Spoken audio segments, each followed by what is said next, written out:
God, I miss playing drums. Seriously. I seriously miss playing drums, guys.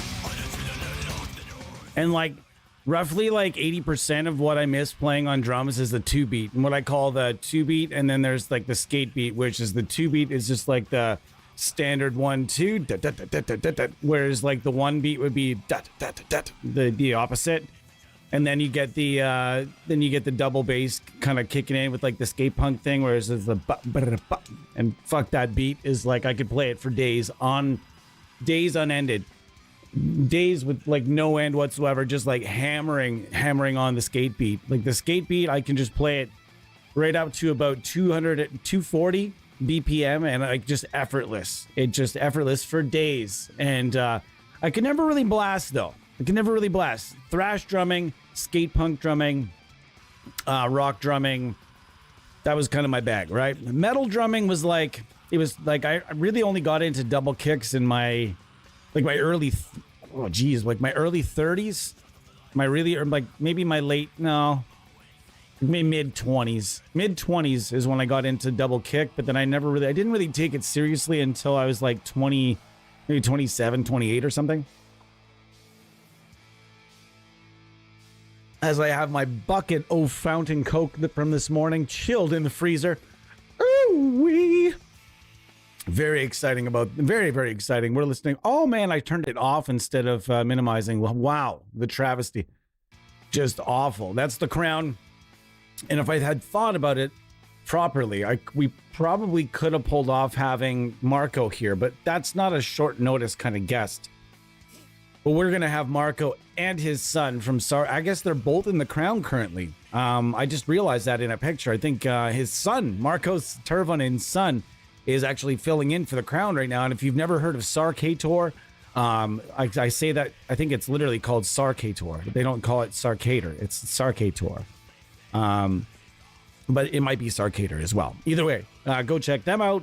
His son is young. I think he's just like a young fella, but he is just a fucking badass, both a badass guitarist, songwriter, and vocalist. This kid is just multi-talented. He plays drums too. This is an absolute monster musician, as you would think of the son from such an amazing band called The Crown. All right. Anyways, we're hanging out today. What is today? We're Highgate Haven. Hell yeah. Highgate Haven. We're hanging out today. And what are we doing? Well, we're going to be just doing some old school thrashing. And I didn't really get the entire piece together here, but it'll give me a chance to do a second video. Anyway, I'll explain the rig that I'm running here in this very simplistic guitar. Pedro, how are you? Resington, holy shit. How are you, buddy? I just looking over at the comments now. Resington, we were just chatting about you yesterday, actually. You came up in some sort of conversation. We were using, your pedal is pretty much parked. Wow, I say that 5 times fast. Pedal is pretty much parked. Pedal is pretty much parked. Pedal is pretty much parked. Yeah, I did it 4 times fast. We'll leave that one up to chance. This is the shoeless drive. It's been kind of just parked in the chain lately, as you might expect. This thing rips. It's free. A lot of our pedals are free here, but we've got a whole bunch of really awesome stuff. Also, the sword, by the way, finally got that update. Thanks so much to Luca Capozzi over at Audiority for putting that update in there. Now you guys have access to like 50 plus different curves that can kind of just mimic different pedals, if you will. Notice right here is the Acapulco Gold. And then through here, you've got all kinds of different things. This is Junti Boost, the DOD Grunge, DOD Saw. There's a whole bunch of different stuff in here. And you guys will have fun with it, I'm sure. And all these presets, they really do make a difference. There's a whole bunch of different stuff you can do with this. Now, what are we doing today? Well, this is Highgate Haven, and I'm very excited to announce that this is going to be the old school thrash edition, or new school thrash edition. It's all kind of, sort of the same. Just add a tube screamer is basically all that's really changed in modern thrash. And it's not as if they weren't using boosts back in the day. We just don't have access to the pedal, the particular pedal that they were using, which was, if I'm not mistaken, called it was the TC Electronics Distortion and Booster. And that was like, if I'm not mistaken, that was the big pedal that really made a huge difference and a huge dent back in the day.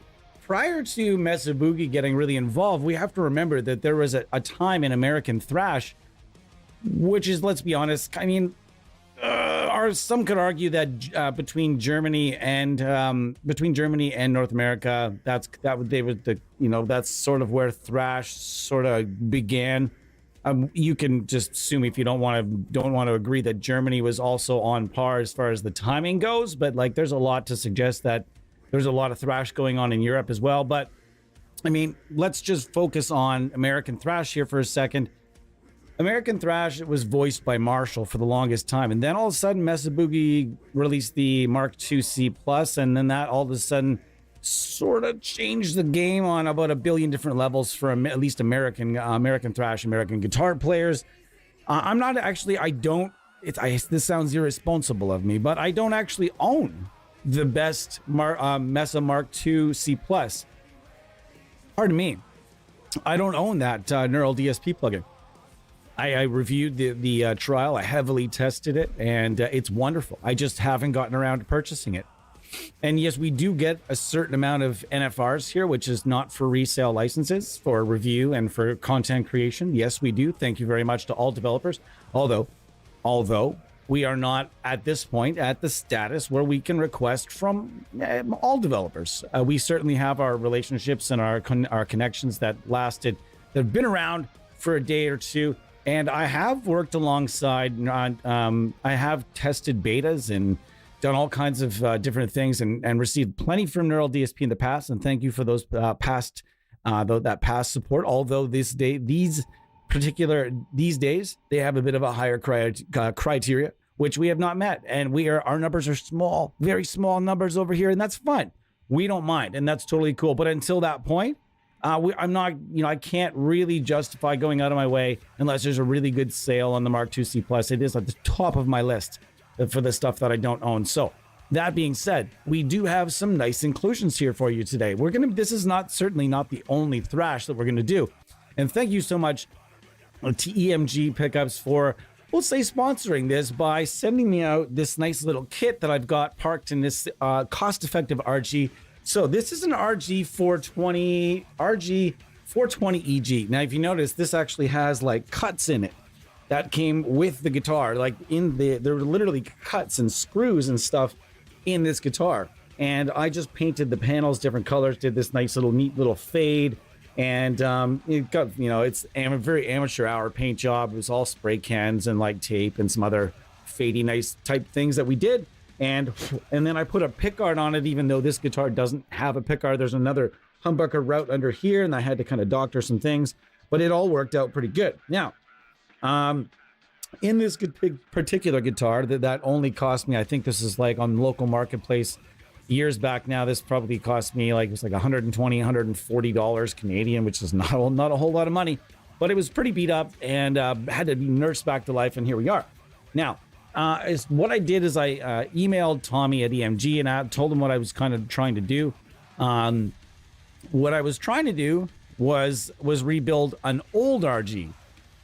And now, sadly, that RG, as you guys, I was talking about it in a stream, that RG that I had tried to rebuild, this really old RG, I'd realized that after I'd done all this work to this old ass RG that had basically been given to me, I realized that the neck was basically fucked. And so I had to kind of resort to this. And this I had just sort of hanging around. If you guys might have seen it in another stream, it had a yellow pickup in it. I was like, yeah, shit, why not? Let's just, rather than waiting for the day that I can grab a new neck for this other body and really do something with the cool, like, Frankenstein look that we did, rather than wait for that, I'm just going to install it right here and then go along from there. So in this guitar, what I did is I talked to Tommy, and what I said with the goal was like the Slayer tone. And what I wanted to do was I wanted to get an EMG 81, not the 81X that's got that kind of corrected headroom, if you will. Essentially, I wanted just the original EMG 81, the old school EMG 81 that this is, of course, the Quick Connect, not the soldered version, but the Quick Connect version. Now, what I really truthfully wanted from this guitar is I wanted that old school thrash Slayer sound, and I wanted to do the 18-volt mod. So I did the 18-volt modification. There's 2 batteries under here with a single pot, and the headroom is amazing. It sounds fucking awesome. I didn't end up getting the PA2 booster in time, and but that will be for another stream. Hopefully I'll snag one of those at some point, and we can do another one of these for the next time we do a Thrashville, and we can crush that. So let's take a look at the lineup that we have for you guys today to go along with this lovely thrash machine. Yeah, I'm listening to Balkan Ska again. I've been making apologies for it lately, guys. It's not going to end anytime soon. It's mixed in the list. You just got to deal with it. All right, so this is the Kali Axis from Nembrini Audio. This is of course, based on the Mesa Boogie Tri-Axis, which is one of the potentially, if you add, depending on who you ask, one of the greatest thrash boxes of all time. God, get off, cat hair, get off me. All right, let me, holy cow, Freyskin. Hey, that's awesome. Okay, let's get to this. So I'm gonna bring this down a tiny bit in the mix though, because this song has been in my head nonstop for the last like 3-4 weeks. And man, it's getting bad. It's to the point where it's not even on any device I'm near. And I'm still just like doing this like sort of like reggae hop kind of thing. And I don't understand why I'm doing it. It's non-conscious at this point. I don't know if you guys ever get like that with a song in your head, but I did. All right, let's go back. Let me go back. Caleb, what's going on, brother? How are you? What's up, Eddie and Pedro? Yes, indeed. What is up, Eddie and Pedro? And I didn't say it at the top, but my name is Tyler, and welcome to Honest Amp Sim Reviews High Gain Haven. And what is High Gain Haven? Well, we're gonna do, it could be bi-monthly, it could be once a month, it could be, I have no idea, it could be 5 times a month, for all we know. But what this is basically every once in a while, we'll come on here for about 90 to 120 minutes, and we'll select some high gain amp sims, and we'll just go over them with you guys, with a particular theme and maybe in mind. And in this case, the high gain theme we're after is thrash, and I'm excited about that. Thrash is a genre that I grew up on. It was the first genre I ever really got into. I was 11 years old. I'll remember it like it was yesterday. And I would drive by the house occasionally. I'm huffing and puffing here. I gotta sit up. I'm slouching. So I drive by the house every once in a while on my way from work to Tim Hortons restaurant. And essentially it was just like kind of like hard metal teenager. I think he was like 18, 19-year-old dude. And he lived down the street and to the left. And he was selling a bunch of his stuff before he went off to college. And one of the things that he was selling was this big box of like tapes. And he decided to give me a whole bunch of tapes as well. And I just went home, and that was my kind of my birth when it came to, or my baptism and birth when it came time to when it came to music. That was where it was. So thrash is very important to me. I cut my teeth on Metallica. Grew up on, and if you live in Canada, you grew up on the Power Hour and the Power 30 every day after school. And it was like this hour of just nothing but metal videos. It was mostly thrash most of the time, as I was born in 1978. So most of the 80s and 90s was all about the thrash. All right, let me just catch up here a little bit as you guys chill. It's funny that you guys thought I painted all that in, though. That's pretty funny. These are actual screws, and they were in the guitar from day one. So, Freyskin. Yes, indeed. That Honest Amp Sim Reviews was me, in fact. And I have recently kind of gotten back in touch with Vadim. And I have to say that at this particular time, we actually kind of discussed maybe breathing or like rebranding and breathing some new life into the old preamps, if you know what I mean. And yeah, we may kind of give some new life into those old preamps, but in all complete honesty, I don't know. Right now, we've got a few collabs going on though, and one of those collabs is we've already done that. I just showed up top. This is our first collab here. This is with Audiority. This is called The Sword, and you guys can check that out. That is absolutely free. And the next, we kind of been announcing it piece by piece. The next thing we're going to do, if you watched yesterday's stream, is something called NAM Universal we're doing with WaveMind. And this is going to basically not only play and like load and play NAM profiles, but also enhance them and just enhance the user experience in general. And just, just for fun, also going to be free. So in the future, yes, I would definitely be interested in doing something with Vadim. But that being said, I'm not sure what it would be. No idea. I'm not really 100% sure what it would be. And we do have a couple of other we've got a couple other pedal plugins that are on just sort of literally that are going to be like right there after NAM Universal. We've got a couple of pedal plugins. And then we'll have our first, actually be kind of our second paid plugin. There's going to be a few fun things going on. And our first one was, of course, the Dozer Drive. That's with Fuse Audio Labs. And this next one is way down. It's well down the pipe, probably about 6 months down the pipe, but it'll be pretty cool. It'll be cheap, but it'll still be a way for us to kind of keep the lights on on the website and when the website gets kind of moving. So now let's get into the tones. We've been chatting for a long time here, and that's okay. I do like to warm things up with a good discussion. Freyskin. Nice to meet you. I love having new people around here, and especially old school. If you remember the old school group, and if you remember the old school website, thanks so much for that support. I appreciate that. If you enjoyed that old content, you will love this content as well, because it not only comes from myself, but it comes from a giant team that we have here of very, very experienced and passionate users. So I'm going to bring my voice down just a tiny pinch. I think I'm a little too loud. That's not too bad. There somewhere. Okay.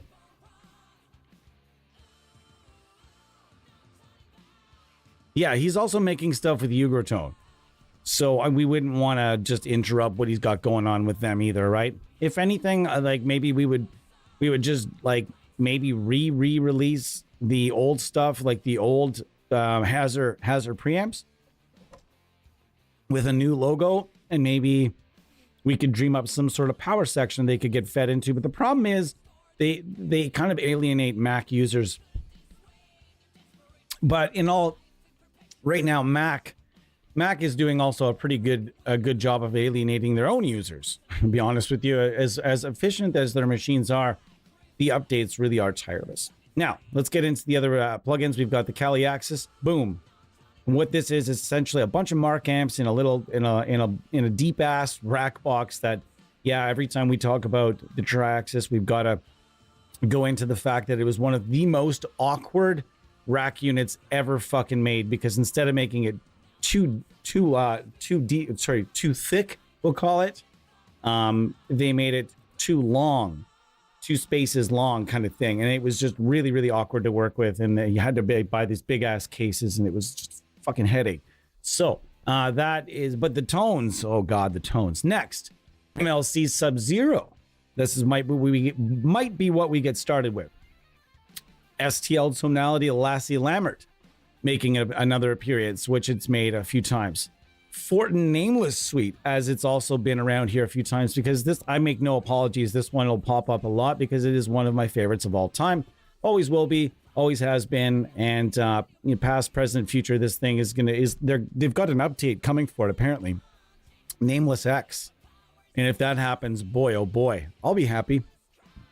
And then we've got, last but not least, the Kerry King signature Marshall from Softtube. Very exciting. It's fun product. It'll be interesting to see how this little rig that's Slayer-ish is going to sound through that. So let's get started, however, with the MLC Sub-Zero and so what we get up to.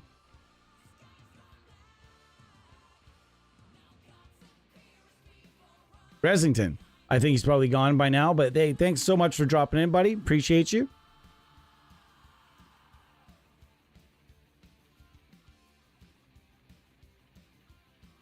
Yeah, it is going to be free. Too thick, too long. I'm not sure what we're talking about here. Well, if I'm going to go into a little bit more detail, not that we need to do that, I'll do that a little bit later. Let's get into some tones first. But when we get to the Kali Axis, I'll go into exactly what I was trying to say there. And if you haven't heard this story, like probably the staffers here have heard probably 10 different times, I'll tell you why. I kind of love and hate that unit. All right, let's see what we got here. Bit hot, so we'll bring that back. Okay, bring that up.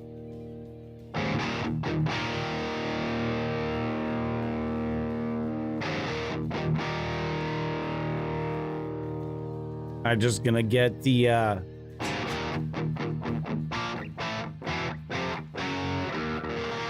oh, a little bit out there. Gonna make sure we get that in before we get started.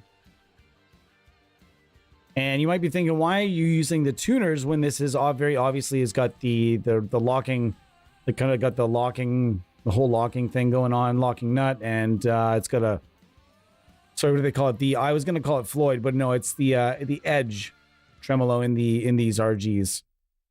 And the thing is, I have these blocked as efficiently as I could possibly block them. If you ever see a Floyd on a guitar I'm using, it doesn't move.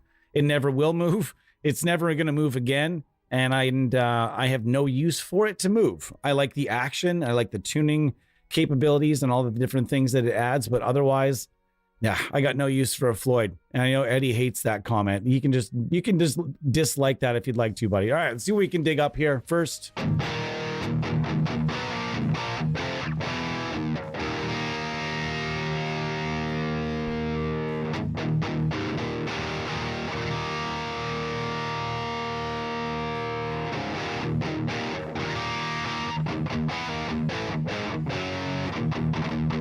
I've got it tuned in E flat because of course I would. Why wouldn't you? You got to have it tuned in E flat. Come on, guys. All right, let's see what else we got going on here. Wow, that's snap again. That's really irritating me. Is that coming from here? Ah, it might be coming from here. The snap might be coming from here as well. All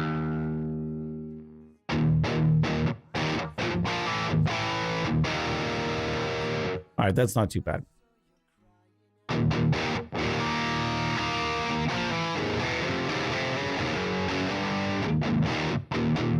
Thomas, how are you?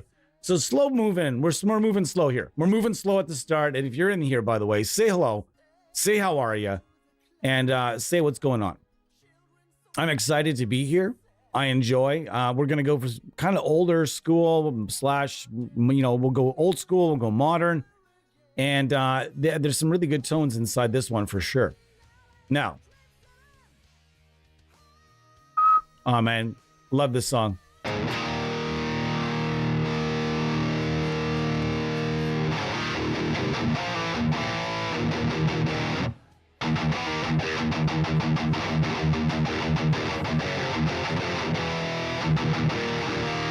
Now, you can debate with me all day whether or not EMGs are still good or they're not, or this or that, or a Fishman's better. And blah, blah, blah.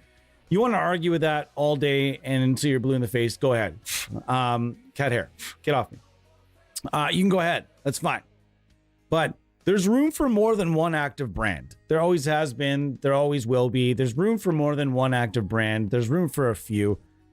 And everyone's going to have their flavor. As someone that's tried a lot of sets, and I've tried a lot of, like, so many sets of EMGs, so many sets, and I would say I would go as far as saying several sets of Fishman. I think maybe about 7 or 8 different sets of Fishman, and many more than that when it comes to EMG.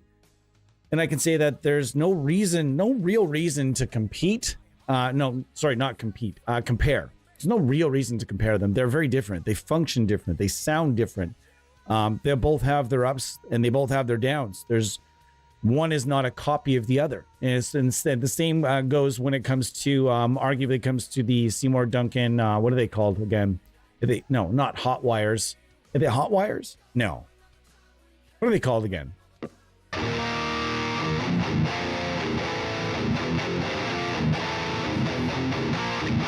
And I haven't even gotten to brightening this up yet.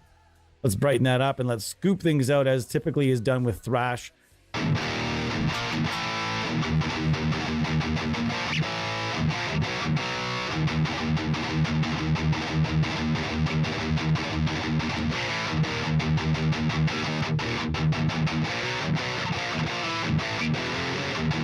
Now that is excellent. 100%. Floyd Rose for life. Gosh. I mean, I'm no disrespect though. People that love Floyds, I get it. I totally understand. I understand. I get it. I mean, I totally understand liking a piece of gear. I like and being on one side of an argument. I'm just not really interested in the amount of maintenance and the amount of headaches that go into a Floyd Rose just so I can typically go woo wee or even woo wee or wheedly deedly. You know, the only cool bar thing I could ever do that I really, really liked doing was that neat trick where you spin the bar backwards and have it kind of back here and give it occasionally give it one of those, you just, and it makes it go, you know, it has that really quick vibrato that Dave Davidson and Steve Vai and a lot of other guitar players use. That was the coolest thing I ever really learned how to do with a Floyd. Other than that, I just like, but then you like Allen keys and fucking thing and fucking you're tuning and so much tuning. And I know there are hacks and people that can do it better. And that's cool for you guys. If you like the woo and the wee and the wheedly deedly, or the pew, you know, is the best way I can describe them phonetically. As Pedro is saying, he is more of a fan of the wheeze. Yeah, flutters, that's it.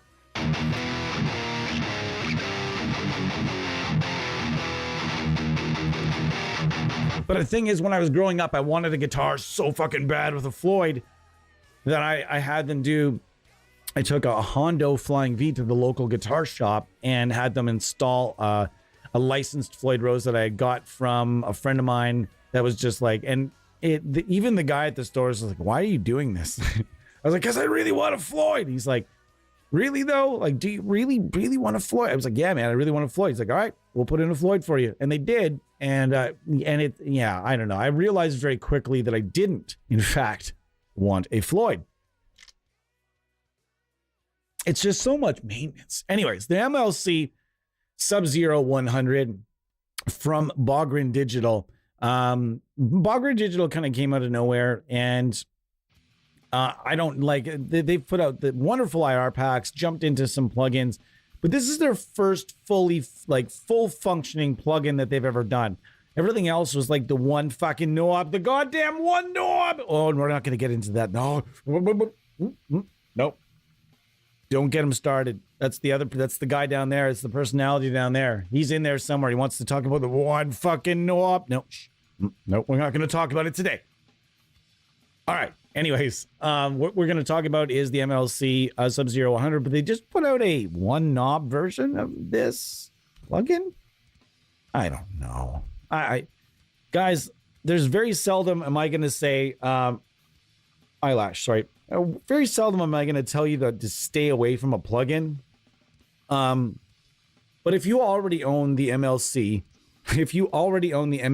Sub-Zero 100, I really, really don't think you really need the MLC one knob. I'm just going to go on a limb and say you're probably okay with this. But if this is too much for you, and let's be honest, the one knob series is kind of designed for maybe newer users, and they are wonderful for brand new users. Problem is, if you're a new user and you got used to using the one knobs, you got to, at some point, I think you got to maybe just kind of reach out for a tiny bit more and take a step out and, do that sort of thing. But something to be said about maybe not worrying about, the amp sim as much, using something like the one knob or something like the neural amp modeler, and just so you can kind of learn, although, geez, you can, one of those. Something very simplistic, so you can kind of learn more like about the chain, about like how to EQ it, how to use a limiter and everything else. If that's kind of more your thing and you just want to focus on that, that's fine too. But I've always really enjoyed having the ability to kind of at least shape and control things on the inside, because in my opinion, that's just less work that I have to do in post to correct something. I like to do as much shaping with the tone as I need to do. And I like to just remove as much crap from it. Like, you can look right in FabFilter, or you can hear with your ears, FabFilter Pro Q rather. You can look right in the EQ, or you can listen and hear where the problems are and take it out in with the amp sim ahead of the EQ, so you don't have to do quite as much of those, you know, peaking and valuing. And that just, so that's kind of why I like to have that. In any event, let's go to the other tube type, the 6L6s, and see what else we're getting here.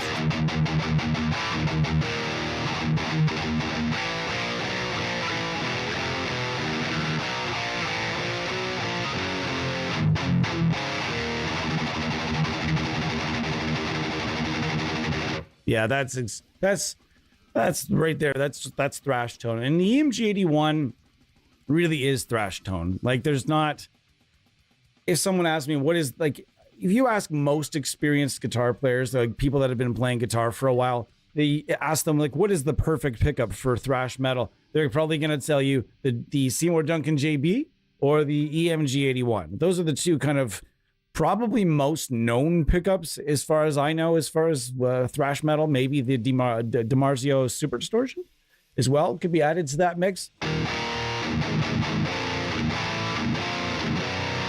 I'm not an Evertune guy. I'm sorry, I'm just not. I just wouldn't want to take a giant chunk of my guitar out just so I'd never have to tune it. I kind of like tuning guitars, maybe not quite that much, but I don't love tuning the guitar all the time. But I have to say, if you have an instrument that's going out of tune nonstop and you need an Evertune for that instrument to keep it in tune, I mean, like decent quality instruments don't generally go out of tune that poorly. If you've got decent strings, and I don't know, I've just never really had even this instrument. This is not a high quality instrument. And right now I've been kind of hammering on this for a bit, and it's not out of tune at all. In fact, I just touched it for no reason. Not out of tune at all. And I don't know, I feel like, unless you're on stage, that's where I could see it coming in handy, is like on stage, maybe, because then, you know, gosh, it's embarrassing to go on out of tune on stage, especially if you're trying to like jump around and move around and you're kind of moving the instrument and you're really bending the shit out of stuff. I can see the benefits for that. But as far as other reasoning goes, I just know. I've thought about it a lot of times. I've played guitars with Evertunes, and I don't know. I just kind of I prefer not.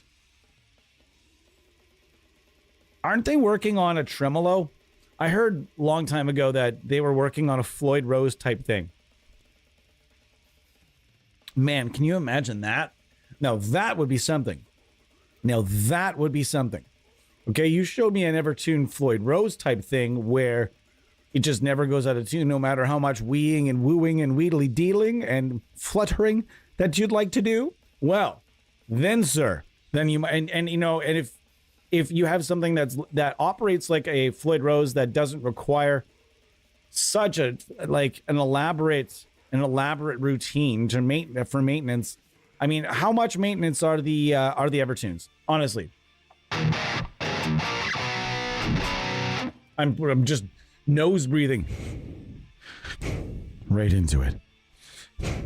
That's all you guys can hear is just the nose breaths. That sounds very crisp. I like this. It sounds great. This is the MLC. I've thought this plugin was terrific from the get-go. Vogue is using these amps right now, but I think his has modifications.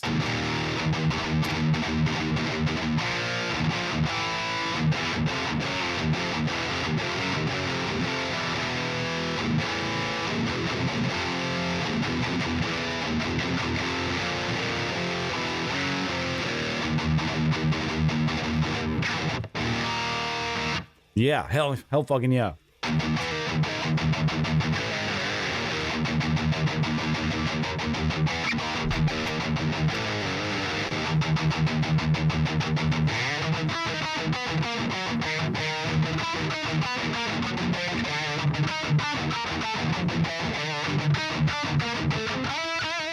That's an old riff that, geez, an old band that I was very old band I was in called The Exiled. I can regurgitate old riffs once in a while. Once in a while, my hands just like will start playing an old riff, and then I'll just like not playing it, but play something kind of similar, and then my brain will be like, oh, that's kind of like that other riff that we forgot like 20 years ago, and then all of a sudden it pulls it out of like storage because you triggered it. Normally though, man, I've got to get riffs down like on and recorded to remember them.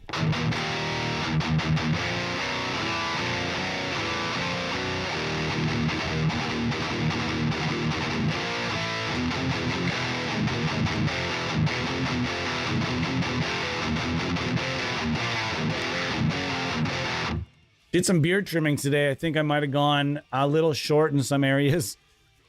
Not quite to the point where like man, do you guys ever have those moments where you're trying to like shave and you're trying to like shape things and then all of a sudden you fuck it up and you end up having to like not baby face it, but you have to just like go with something that you didn't want to do and just look like an asshole for a couple weeks? Yeah.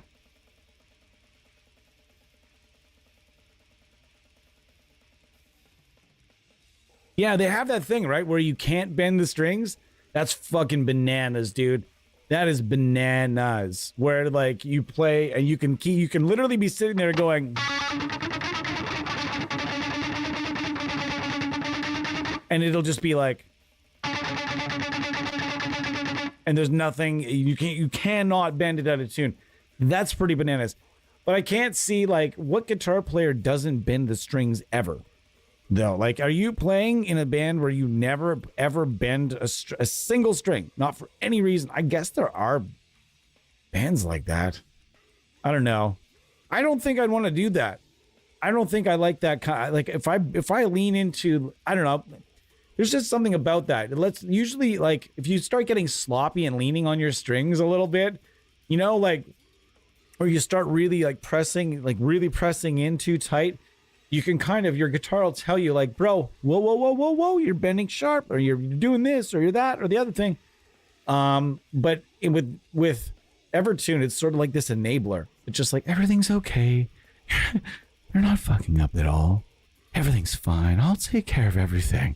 You know, is that it? Is it like the auto tune? It's like the auto tune for guitar.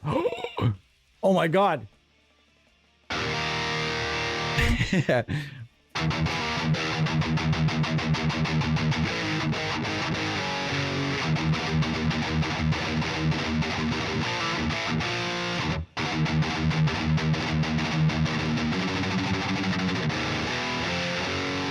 Woo! Me like a lot. Oh man, shit! It's when I get that PA2 in this guitar, it's going to be an absolute. Thank you, by the way, to Tommy at EMG. When I get that, but eventually, when this guitar needs one more small component, I'm going to figure it out. One more small component, that PA2, and then it's going to be a real. And it's funny because there's actually a pot, another pot, like a routing for another pot, like another hole for one, and all I'd have to do is drill a hole for a mini switch, and boop, it's right there. However, that being said, the routing is already pretty crowded with the pot and the two batteries. It's normally RGs have quite a large working space to work in, and in this case, not so much. Not so much. There are like other tricks, like I've seen people put one of the batteries underneath the trim cover and other things that you can do, but I think it should fit. It's gonna take some real serious fucking Tetris, but I've managed to put EMGs in some very, very strange guitars in some very strange places, so I think it'll be just fine when I get that piece, and we'll do another stream for it as well. So this has been, we're gonna go to the third channel, and I'm gonna go no boost, and I'm gonna go old school, kind of old school style here. Oops. I'm gonna go old school and go no boost. I'm gonna go EL34. I'm gonna try Scoop C here. I'm gonna go bright on and middle down. We're gonna try to find something old school sounding.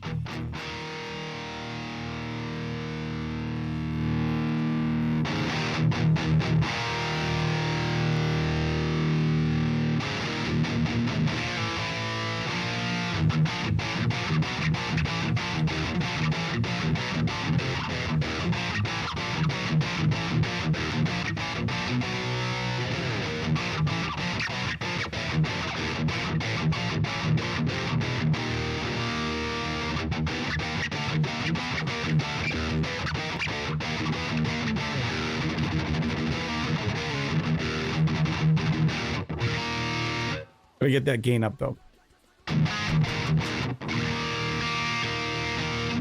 And you kind of start to realize fairly quickly that the MLC Sub-Zero 100 isn't the gain machine that you might think that it is. Sam, can you go play with him, please? You got to go play with him. No. Yes. You go. He's gonna go play. One of the cats the blind cat chases his best buddy, and his buddy jumps up onto the table to elude him. It's the end of the world, and he must call for him, and we must hear all about it. And that's okay. He's allowed to do that. He's blind. I'm not gonna try fucking roasting him over here. All right.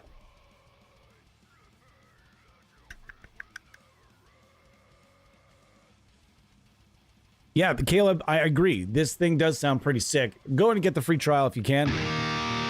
Give it a shot. Although I do like it better with a bit of a boosty McBooster.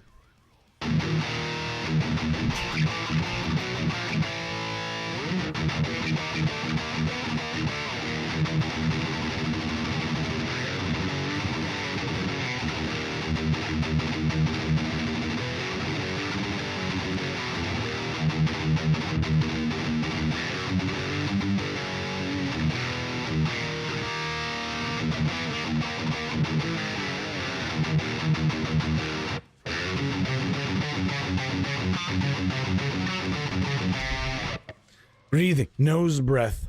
Either you guys are getting nose breath or picking. One of the two. Pick one. Doesn't matter. All right.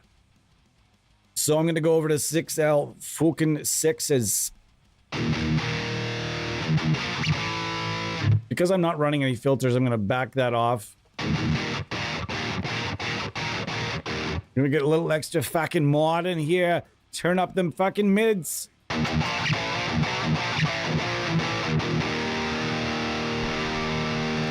Oh man, I almost feel like playing classical, because this is pretty much how I grew up playing.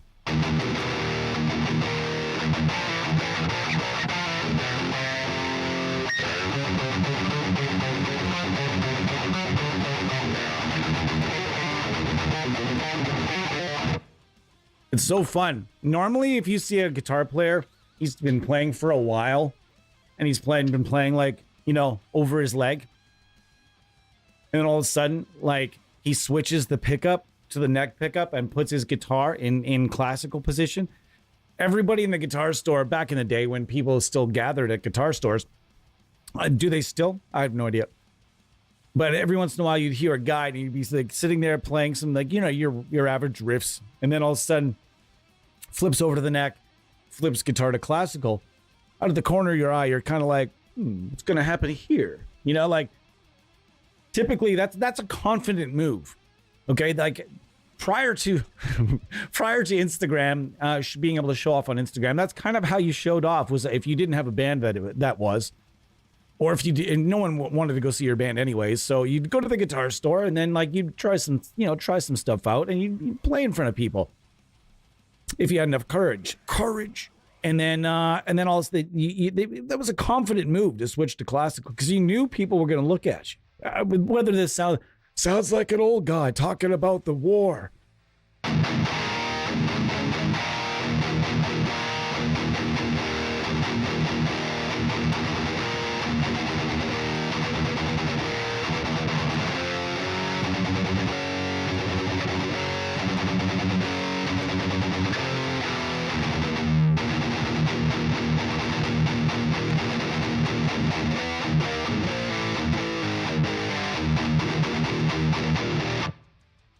How are you?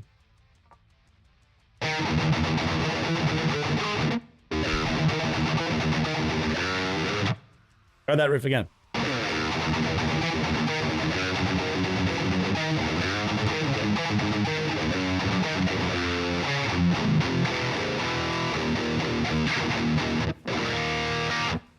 And I mean, when Fishman came out, there was kind of a weird.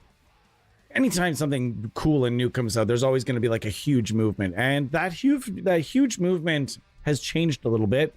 I feel like some of the people I know in anyways that switched over to Fishman eventually switched back to EMG because they realized that there were different pickups. And they just wanted to go back to what was familiar, and that's fine too. But then a lot of people just went and stayed as well. But they both companies have a huge market. A Silverburst. Yeah, Silverbursts are sexy fucking guitars, dude. All right, we're going to move along. Otherwise, we're going to get stuck on... See, I do that all the time.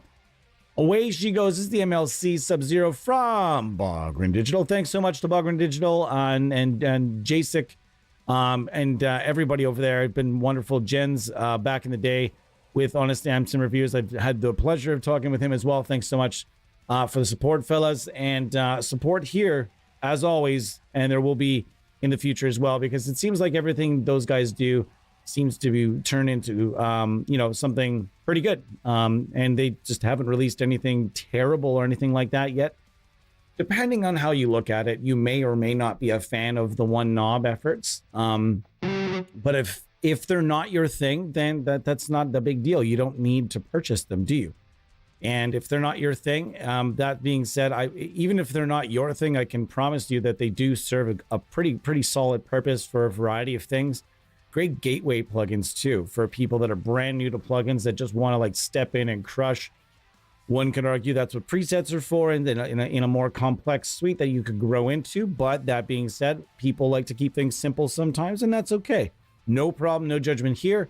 And hopefully people will, try those out and the one knobs and kind of move along to different things. Not to say that they're not worth it, but that being said, I honestly feel like they're just a tiny bit limiting. That is all. I wouldn't mind like some sort of high-end control of some type.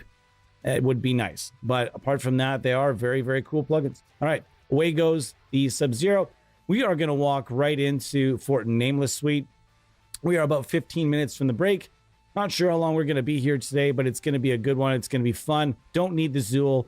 Don't need the grind. Well, I mean, we can start with the no grind and kind of work our way into it.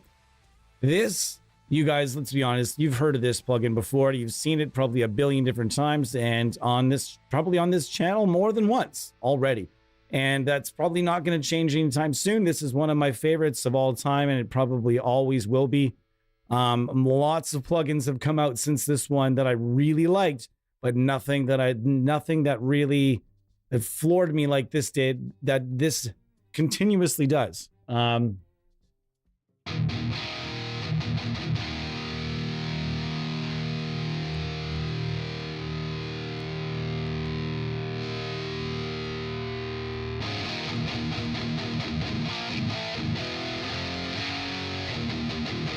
I don't think that's boosted at all, right? Yeah, there's nothing on that right now.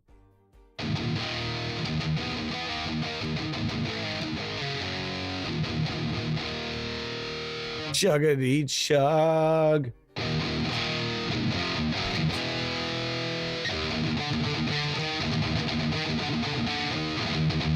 I can't play it that fast. I don't play it authentically.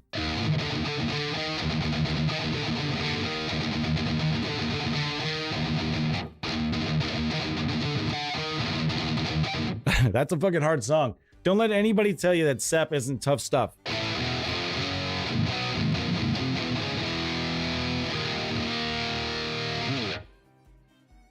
Hell yeah. All right. What are you guys up to? What are you guys up to today with your Saturday? My Saturday last night. Oh man, it was awesome. I told you guys, if you guys watched on the stream yesterday, you will have been a part of maybe the setup, if you will, for myself and the missus in our evening. But she had never seen the original Roadhouse. When our plan was to watch the old one and the new one. She's like, well, can we just skip the old one and watch the new one? And I looked and it just went, wait a second. There's no fucking universe that happens. You need the sways to set it up. And we watched it and she fucking loved it. And it's such an enjoyable movie. You can't watch Roadhouse. I don't care how old and how bad the hair is. You can't not enjoy that movie. However, that being said, there is a new one with Jake Gyllenhaal. Jake did it all!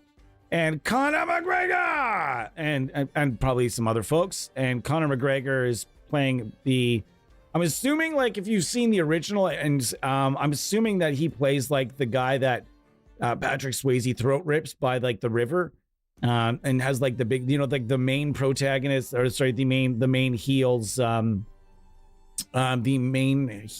right hand assassin. I'm assuming he's gonna play that guy. Who knows though? Who knows? Nolly X, Granite Fire X, Cali X for me, please. Yes, please. Not even like they're doing what they can. Like this, we're not going to get into a quad cortex conversation because that is hardware, and we don't really do hardware here. It is modeling, and it's can be part of our conversation, but generally there's enough conversation to go around with not really needing to bring hardware modelers into the conversation unless they are supported by a plugin. Not supported by, but they support some sort of a plugin like Helix Native, for example. Can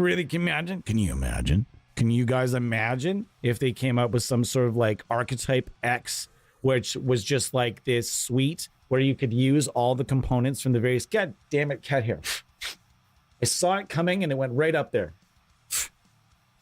And you can mix and match like you can do with you can do with Kuwasa's amplification 360, where you can if you own one of their plugins, if you have that plugin as well, you go into that plugin, and inside amplification 360 they dissect your plugin and they pull it all apart. They do this same kind of thing in the studio version of. There's a studio and a suite version of Softtube's Amp Room.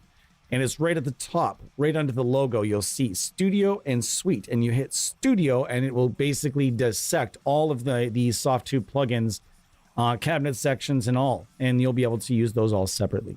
So I think that the archetypes would be, man, that would be game fucking changing. Come on, Neural DSP. That would be game changing. I would love a quad cortex native, but I don't think that I don't know if we're that close to it. The idea, of course, has been theorized by many people. So many people, in fact, that have brought it up that maybe deep inside, I guarantee deep inside Neural DSP, there's been some conversation of some sort of competition for Helix Native, the software. I can only imagine that someone's had a conversation about it at least there. But that would be really sick. I think that would be doesn't necessarily need to include the licensed plugins. I'm not saying it needs to include Nameless and all that. Just the archetypes would be fine. That would be really interesting. I don't know if that's possible or not, but I think it's interesting enough to theorize and talk about it. Yeah, dude, it's no kidding. As mentioned earlier in the stream, we don't receive the same, we are not at the level where we can really do that with Neural DSP. So I'm just at the mercy of sales like everybody else when it comes to that. I'm happy though. I'm happy to buy. I have some stuff on my list that when I have, some level of disposable income, I'll be able to pick up a few more things for the channel here to build some great content with. Maybe it'll even out eventually. So for now though, we are where we're at. Now we're going to throw a bit of a boosty booster in there. Yeah, we did. But if I'm going to put that in, I need to bring some of my low end back. I also need to bring some of my top end down.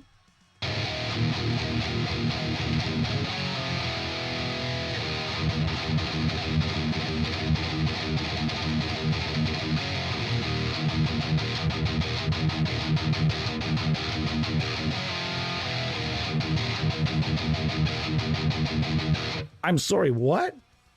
Hold on, you got Helix Native for 80 bucks? Is that right? 40 euros is roughly what? 80 bucks? Canadian? Something like that? It's about double? Is it double? I have no idea. Either way, holy shit, that's like a $400 plugin. A lot of people have asked me over the years, is Helix Native worth the money? Yes, even at fucking full value, full $400 price, when you look at the amount of gear you get, say if you put it up next to, for example, just your average 3 amp suite. Okay, let's put it up against your average tonality, or your average tonality or average archetype. Those are about $120, $130. And those featured 3 amps, generally 1 channel a piece, generally. If not, maybe a couple channels here and there on some of the amps. A few effects, maybe 10 total. 10, 12 effects, maybe total, pre and post, maybe. That's being very generous. And it's $120, $130. And then you think of Helix Native, and it's got hundreds and hundreds of components, high-level marketing, and it's a company that's been modeling, high-level modeling, and it's been a company that has been modeling for roughly 20 years, longer than most. Okay, we have to give. It's nonsense. We have to give. Come on, Sam on his way through. Everybody, oh, here he comes. Everybody on his way to the sunny window. You have to really give them credit where credit's due, because these guys have been modeling. Remember the look. If you're old enough, you'll remember your first time trying the Pod 2.0, and the look and the feeling that thing gave you was, wow, that's fucking realistic. Because at the time, that was the most realistic modeling we'd ever heard. There was modeling prior to that, but that they were the first company that, in my opinion, really did a number and said, all right, we're doing this thing and we're going to be the best at it. And they were the best at it for a long time. So we have to give the respect where respect is due. It's fantastic. These guys are really good at what they do. And yes, 100% Helix Native is very, very much worth every dime. Just my own opinion. And it's got bass gear, it's got guitar gear, it's got gear for every different type of thing. Lots of gear that only exists in plug-in form inside Helix Native. There's a lot of stuff in there, that other amps and pedals that have never been profiled or modeled by anyone else, like the Trainwreck amps and the Dr. Z stuff. And yeah, Dr. Z has been done here and there around the industry, but not a ton. And there's a lot of stuff in there that I think was just wonderful. So we're a little off topic.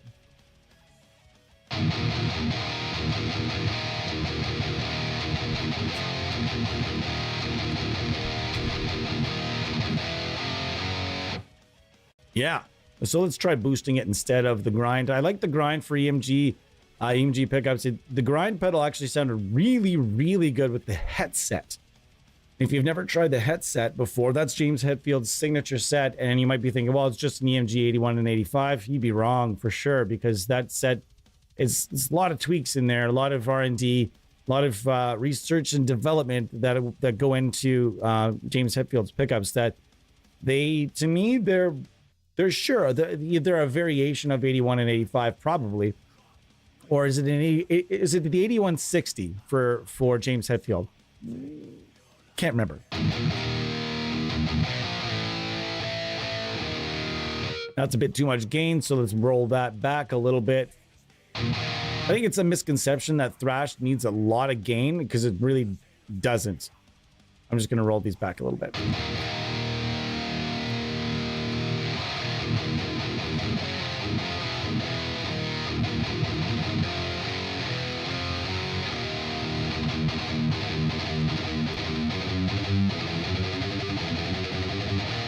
$200 now for Helix Native. Ooh, that's going to be tough to compete with, folks. If you have $200, if you go, holy shit, that is a deal. And they give you free gear every year. That's the other thing too. Once a year, they're just like, hey, how's it going? Here's some free stuff. Thanks for buying. Bye. And they're just like, what? Yeah, here's a new amp or a new pedal or 5 new pedals and a new cabinet or fucking 3 new bass amps. And oh, holy shit, what? You're going to give me all this free stuff? Thanks, by the way, to Line 6, Barry Cleveland. Line 6, very nice people. They've, again, supported Honest Amp Sim reviews in the past, and they're interested in what we're doing now. We're going to be doing some Helix Native stuff in the future, but not just yet. All right.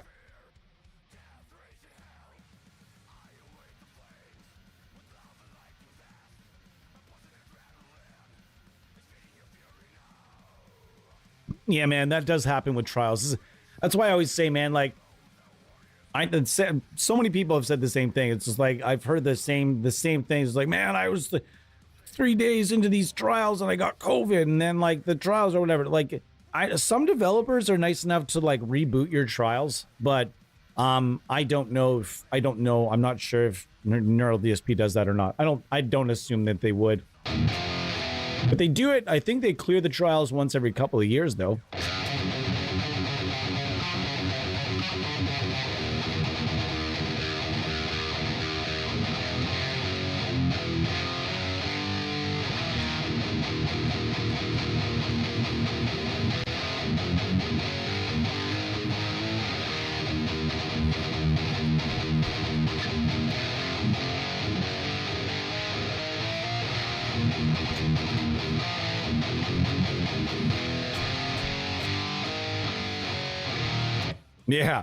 Yeah, lots of there. This man, the EMG 81 with the 18 volt mod, it's just so different. It is like, try using it on its go ahead, install the 18 volt, but like try it with just 9 volts at first, and then install the 18 volt mod, and like, wow, you'll just feel the difference right away. Way more punchy, more everything, and it's great.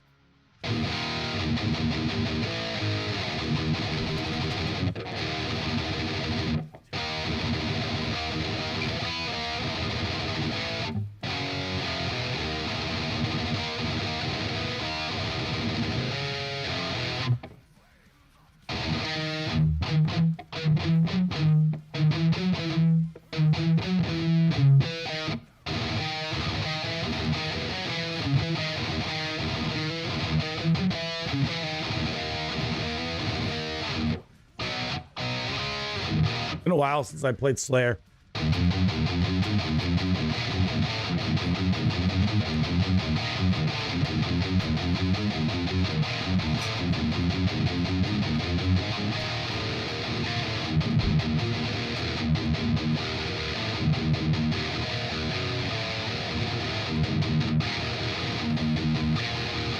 Oh, such a good riff.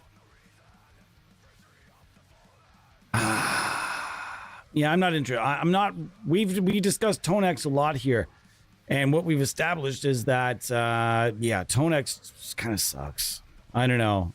Not that all of us don't feel that. Not all of us feel that way, but for me, when it's compared to the neural amp modeler, the neural amp modeler just took me about a handful, like maybe 3 or 4 profiles into my new endeavor here, and it was just like, whoa, this thing sounds really good. And then with ToneX, it was just like wandering around in this room, this very like this abyss, being like, hello, is there anyone here?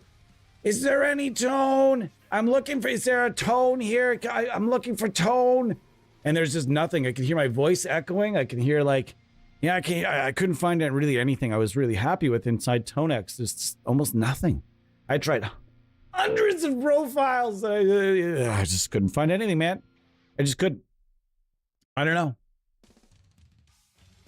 I haven't. Have you experimented yet? Have you? Like, I'm just curious. Have you experimented with the with NAM yet? I'm curious because for me, NAM was the ToneX killer for me. The second I found Tone Hunt and NAM, it was the ToneX killer. It was gone.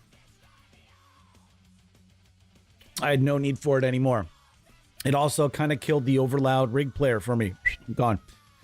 I don't know. Obviously, though, I mean, when you're getting the benefit, when it comes to like the rig player and overloud, though, you're getting the benefit of having all the profiles that pretty much all the profiles that they support, that they sell. Everything is licensed and it's kind of encrypted to them. So they can kind of control the stuff that's out there. And all the stuff that they have out there is shot by like Chop Tones and other people that are very, very, very, very experienced when it comes to like shooting profiles and captures and things of that sort. So like Livio at Chop Tones, that dude, man, lots of guitars. He's got lots of guitars, that guy. Lots of guitars. NAM didn't do it for you, but for a very specific reason. Do tell, though. I'm curious. Yeah, man, I'm always curious. Do tell us. We are curious. We are, as I'm not sure if you were in the stream yesterday, but we are releasing a plugin with WaveMind that will play NAM profiles. And it's called NAM Universal. It'll be coming out inside, I don't know, the next little bit, somewhere, sometime. It'll be fun. Latency, eh? I haven't noticed a lot of latency with her. I haven't really noticed a lot of latency. We're going to move along. Kerry King's signature. If you've never used this from SoftTube, you got to give it a try. It's pretty fun. It's pretty fun. We're going to go after the Slayer tone here to see how close we can really get, which I don't think will be, it's really going to depend on you guys, really.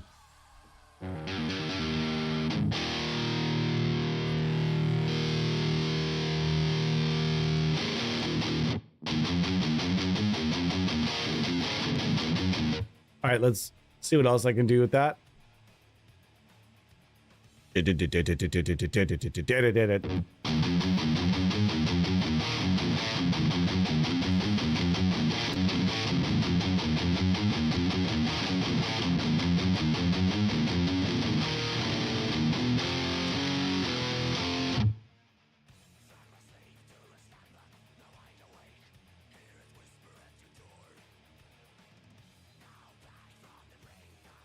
Hey, are you going? Are you going out to the world? Yeah? Can you bring me back something green and herbal? She might bring back some weed. Great times in the house here. We'll see though. I'm not for sure, but it's a nice day today, so maybe that'll happen. Oh, that's much better. Oh, that's way closer to the season's tone.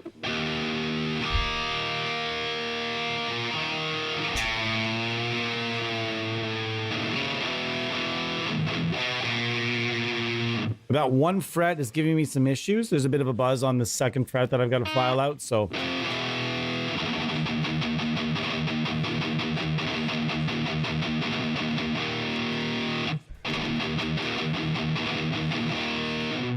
Oh, I knocked it.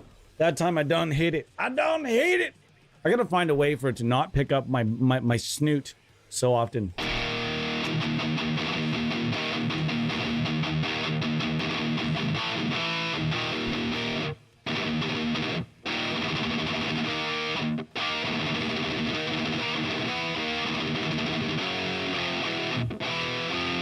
Yeah, that's pretty close.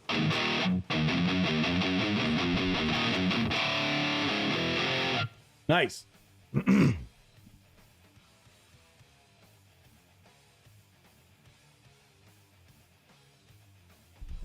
Interesting. I like to hear this feedback because now how do I say this?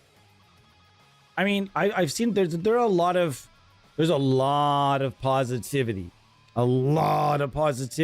in the NAM community, and there should be. It's an incredible community. It's an incredible piece of technology. What you looking at? Are you bringing something with you for a clue? We should. Ah, I see.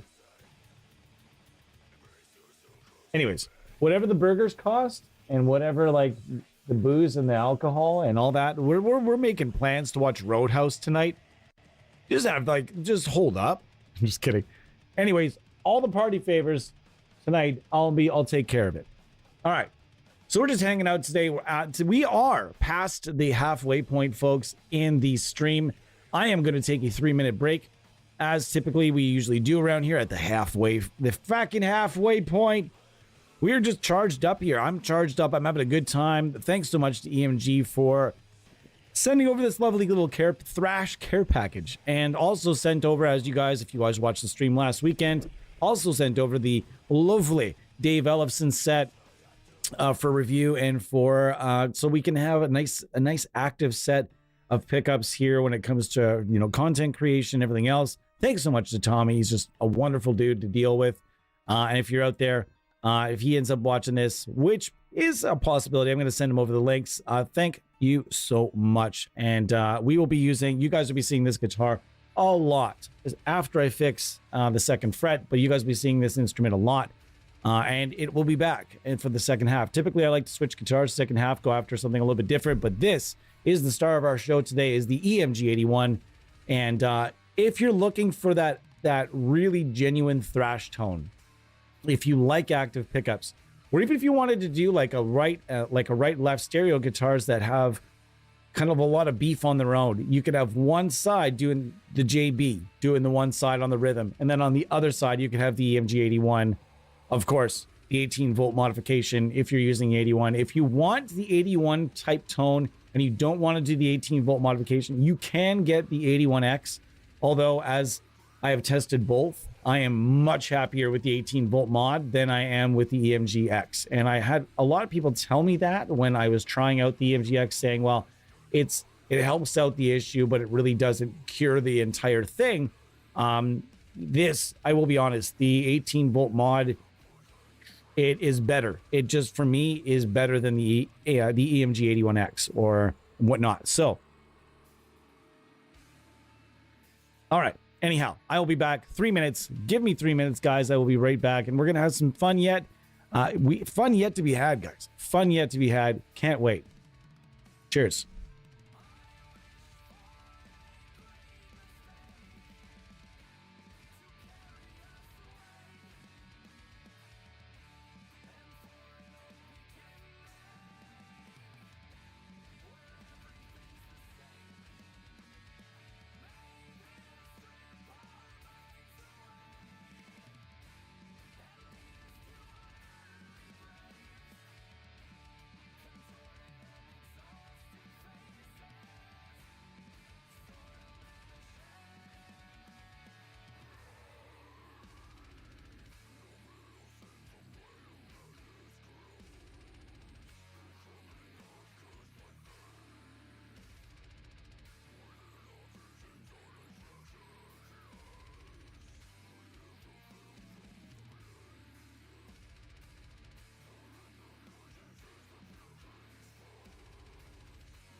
What's going on, everybody? I hope you guys are doing well, as I'm having a good day. Many of you out there, I'm gonna find my pick, and I put it in my pocket, and now it is lost to the world. Many of you have asked about our little buddy Premier and how he's doing, and I'm really proud to say that he's doing quite well. He's been doing quite well lately. He is on the mend, and he's been doing fantastic. And yeah, thank you guys. Thank you guys so much for asking, and I appreciate it. Thank you very much. See what we've got in the comments here. Oof. I had a little, as we typically like to do a little herbal enhancement break halfway through. And being that I'm drinking like a bucket of fucking Coke here today, occasionally have to go to the little boys' room So yeah, hopefully you guys are having a great day. I'm having an awesome day, as mentioned. What are you guys doing with the rest of your day? As mentioned, we are going to eat hamburgers and watch the new Roadhouse.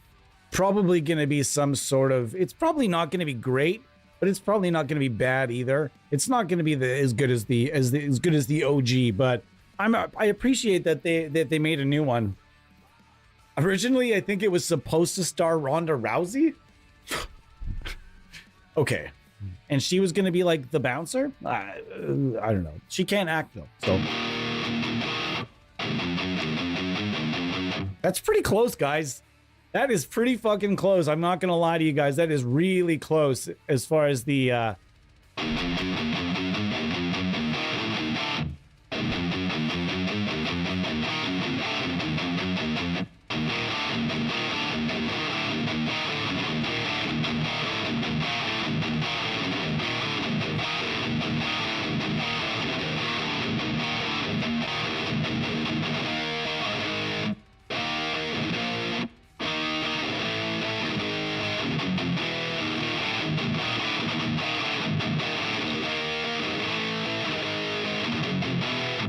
You guys know that riff? Anybody? Go ahead. Name me that riff. The winner today of the Amp Suite Rev F. The winner from Wavemind. Thanks so much to Wavemind, by the way. We are not using it because typically the rectifier wasn't really known as much of a thrash amp because it is so big and bold. It can still thrash. It can still thrash very much. I think the dude from Municipal Waste, at least at one point, was using rectifiers. It can definitely thrash, but we don't have it in the lineup today. However, that being said, someone, and it's going to be Fall on Mine. Fall on Mine's going to win themselves a copy of the Amp Suite Rev F from Wavemind, and I will send you over immediately as I have the codes. It does not require iLock. When it requires iLock, the contest is kind of a bit tougher to run, because you need iLocks, and there's got a lot of back and forth. You can't just boom send it. In this case, it's just boom send it. I will send you a license for that. If you could reach out to us on Facebook, that would be wonderful. As I haven't even checked our inbox here yet. I don't even know how to do that. That's how new we are to YouTube. So if you could reach out to us on via our Facebook page, I will make sure to get you out your license, and you'll be able to check it out if you don't already have it, that is.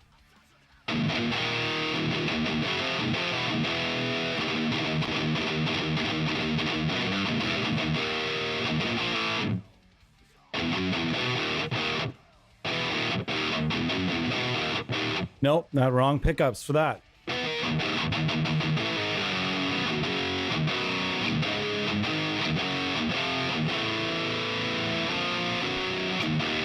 Now, I'm actually kind of surprised here. Harnessing my inner Buck Martinez there. If you don't know who that is, well, I'm not surprised. But if you've ever heard if you knew who that is, the man, you'd be very impressed with the impression. Wow. See that? Didn't get me. That one didn't get me. Freyskin.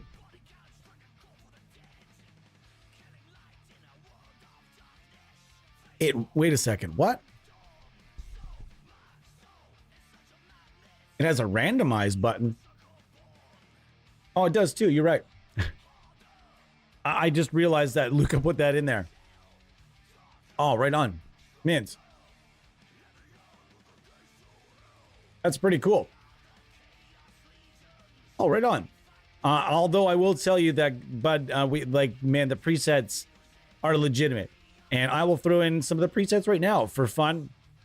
With the Kerry King signature, we're going to take his one knob boost out of the mix and use our own one knob boost and see what we got here. So here's without the sword.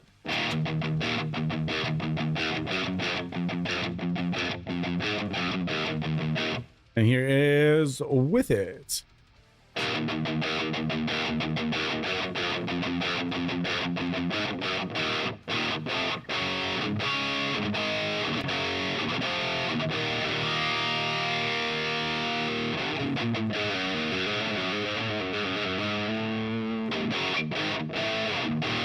look up the Amp Sim Universe. The Amp Sim Universe on Facebook, and we have a message feature. Just reach out and hit us up, and I can send that over to you. ASAP. I have it sitting in my email right fucking now, and I can just send over. Boop, there it is for you.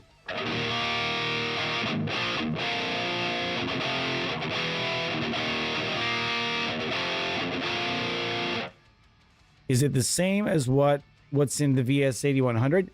Yes, it is. Nice catch. I like that. And we've been pretty transparent about that. Obviously, it's Audiority. And I was lucky enough to get to work on a lot of the product development with of the entire Solidus line and the L12X with Audiority and with Luca. I was working along with him at the time on a lot of different things, and this was one of those things where way back then we theorized and said this would be a really cool plugin. And so when I made this decision to to start this team and get things moving the way we are, I said, hey Luca, we're doing this thing, how would you like to do a plugin for us? And he said, fuck yeah. And I asked my friend Lewin if he would like to do a UI for it, and he said, also, fuck yeah, I would love to do that for you. And here we are. And we uploaded the presets in an update just the other day, and I could not be happier with how things turned out.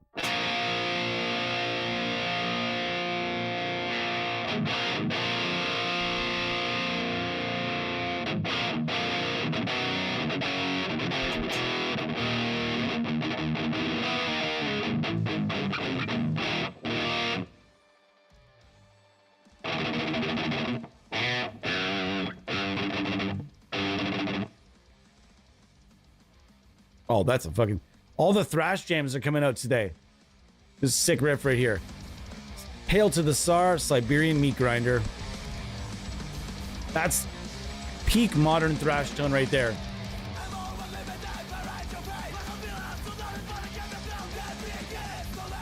Siberian Meat Grinder, folks, SMG.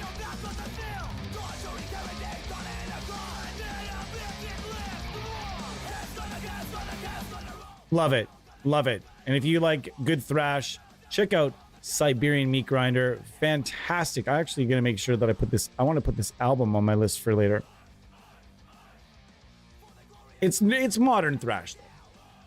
There's a bit more woes and yas and stuff. There's a little bit of hardcore influence in there as well. So I mean, I've got time for that. If you guys have, maybe a little punk in there as well. Also got lots of time for that. Hopefully you guys do as well.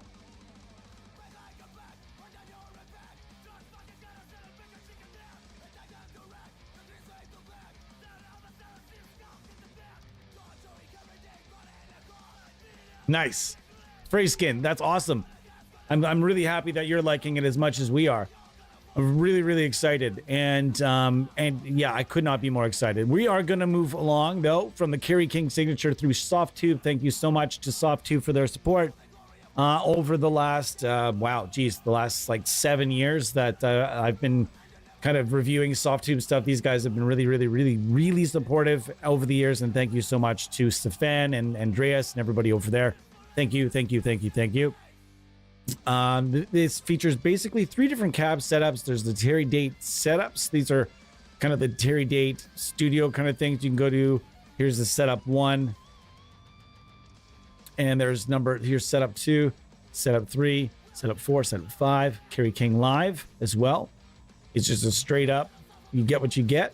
And then the custom, of course, you can go through here. They give you access to a few 57s and a bunch of other stuff, a couple different cabinets, and you can mix and match to your heart's content. This is the way to go.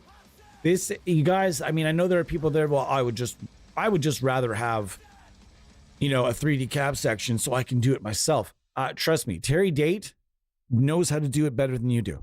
And myself and everybody in this chat. All of our minds put together could not come together and mic a cabinet better than Terry Date. I promise you, his setups sound great. But if you don't like his setups, no problem.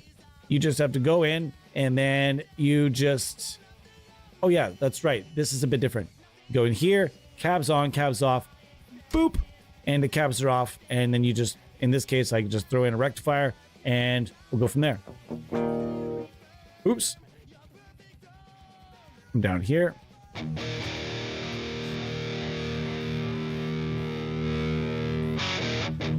Does that not sound awesome? Marshall Kerry King signature head through an oversized Mesa cabinet. But let's be honest, there wasn't, I mean, I guess the Mesa Boogie oversized 412 Mesa Boogie cabs and the Mark Series cabs and stuff like that. You'll see a lot of those in Thrash. A lot of Mesa Boogie amps, although as mentioned, the rectifier not as common to see around thrash metal as like say the Mark Series, Mark II, Mark IV, Mark V, Mark III. Not, I mean, I don't even know that I hear a lot about the Mark III. Period. I don't know about you guys, but not that popular ahead. Maybe, I don't know. I don't hear. I've really never heard a lot about it. Then you go look at a lot of bands like Metallica, for example. You can see where that changeover happened. Whereas Megadeth always did, they never went to Mesa Boogie. They kind of stayed with like Marshall and stuff like along those lines. Slayer, of course, also never went Mesa Boogie. Kind of makes you wonder, though, right? Makes you wonder, but like how hard someone at Mesa Boogie must have pursued Slayer at some point. There's no way that didn't happen. American thrash band, a lot of other American thrash bands went to Mesa Boogie. You know that they probably pursued them at some point. I would love to know, you know, like I would just love to know about those conversations and why it didn't work out and how much money was involved. Was there a signature amp offered to Kerry King through Mesa Boogie? Who knows? What could have been? Was there a prototype floating around? Stuff like that fucking happens, guys. Stuff like that happens where like when they're trying to court a particular giant size guitar player, they will actually send them a prototype, like prototypes to test and be like, hey, you know, we're that serious about having you here with us that we've built you a prototype just to send it to you as part of our offer. Try it out. And like that happens. There have been some really big amps that have come from failed signature efforts that ended up becoming big amps on their own without a signature name behind them as well. And probably, how many of those do we not know about, right? Interesting stuff.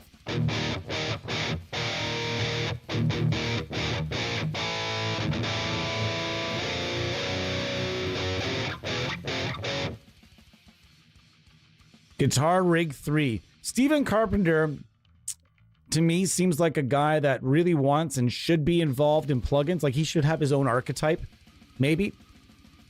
But it always seems like he's behind the wrong plugins. He's behind Guitar Rig right now. And then, I mean, he was kind of behind Bias Effects 2 as well. Was he not for a little bit there? He had his own like little, like his little tone stash on their like little cloud or whatever. I think someone needs to sit him down and say, listen, there's this company called Neural DSP and there's another one called STL Tones. You guys should you should check these out. If you're, like, let's not bother with this Guitar Rig 3 thing right now.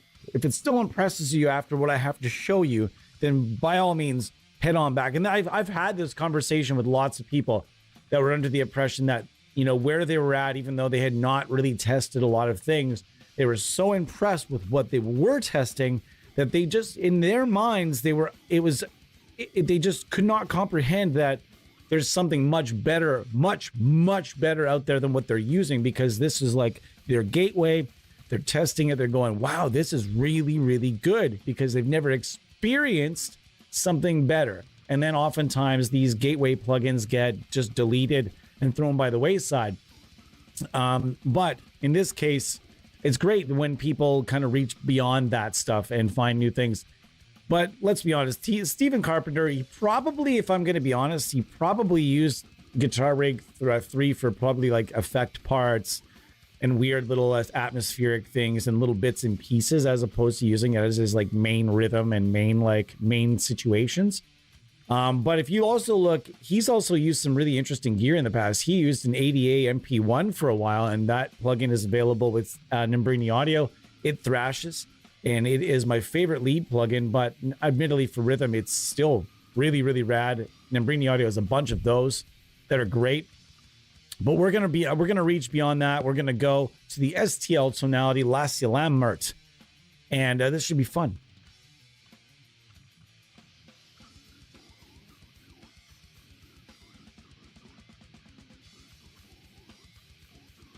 Interesting. I did not know that. I had no idea.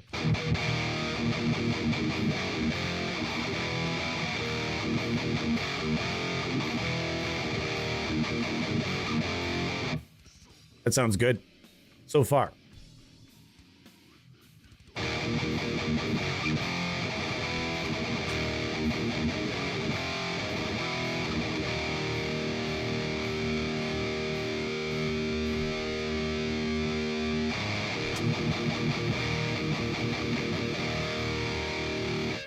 I'm just, guys, I use a bit of a room verb here just to moisten things up for you guys. Like, without it, you can hear it.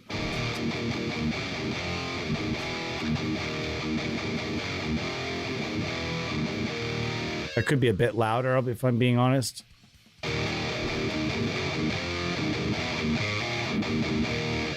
There's one thing that I don't like when you fire this plugin up. There is an EQ pedal that's got kind of an aggressive curve going on here. If you're curious as to what the liver kick is, it's sort of like one of those TSC, what do they call them? TSC integrated preamps. That's what these things, that's what the liver kick is actually. It's, I think it's made by EMG, if I'm not mistaken. Okay, and now this is just a tube screamer. I'm not going to use the tube screamer for now because I'm looking to look at some, like, maybe some older school kind of thrash tones right here. So let's try to find some of that instead right now.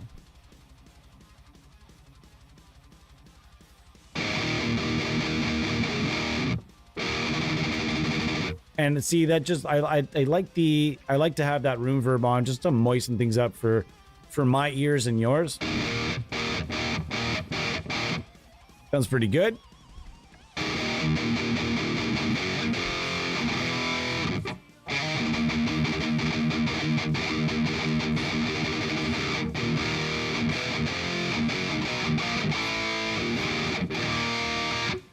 Caution. TC integrated pre. Yeah, moisten. It is a good word. It's a very solid word. We've got about 25 minutes left here in the stream. We're just thrashing today. We're just talking thrash. One thing I think that is a big difference between modern thrash and old school thrash is the old scoop. And the scoops have been kind of... Fuck, it's the Power Ranger song again.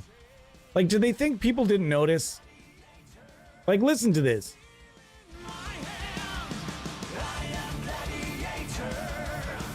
Dun, dun, dun, dun, dun.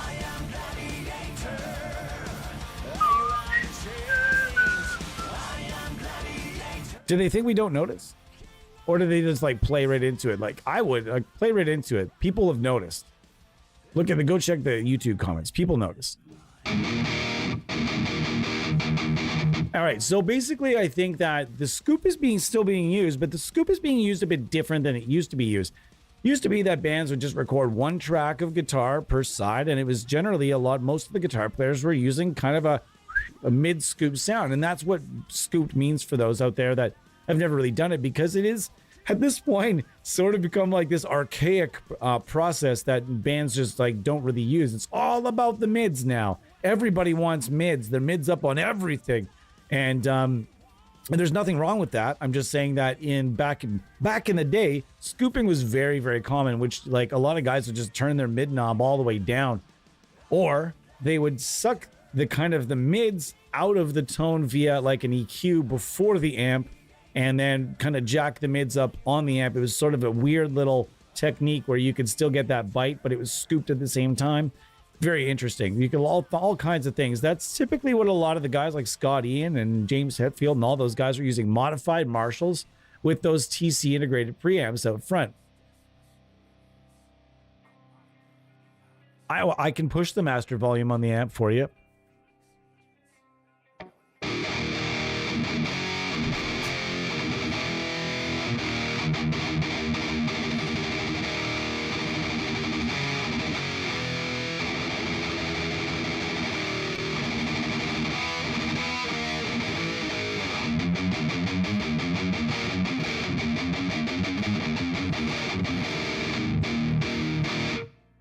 Sounds sick to me. I am Gladiator, Power Rangers.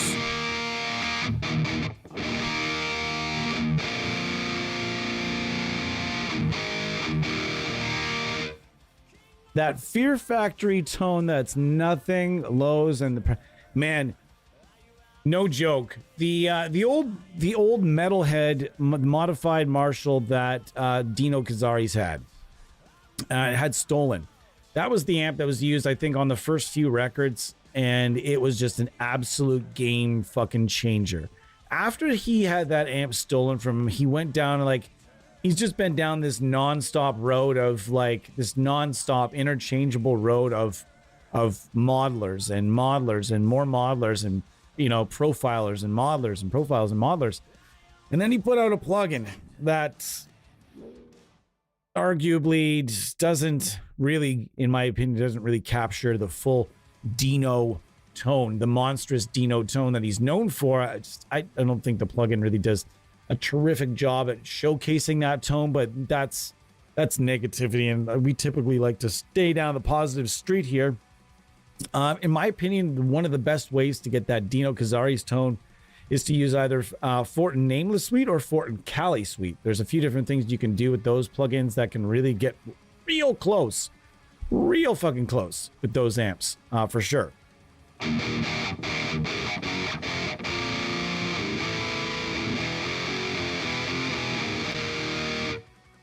What the hell are mids?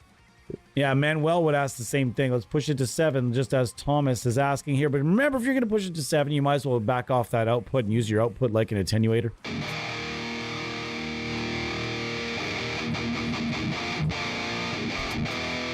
Agreed. That sounds pretty ripping. There's a bit too much on the presence, though. Typically don't like to get too crazy with the presence.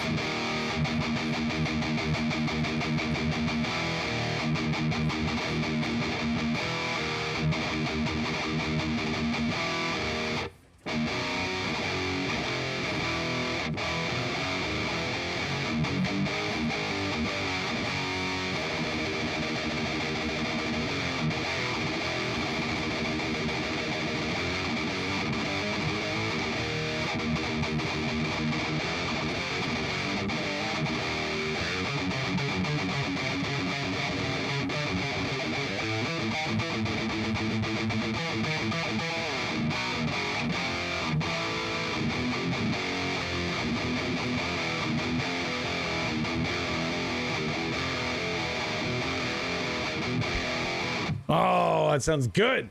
Feels good too. God damn, I love a good EMG 81.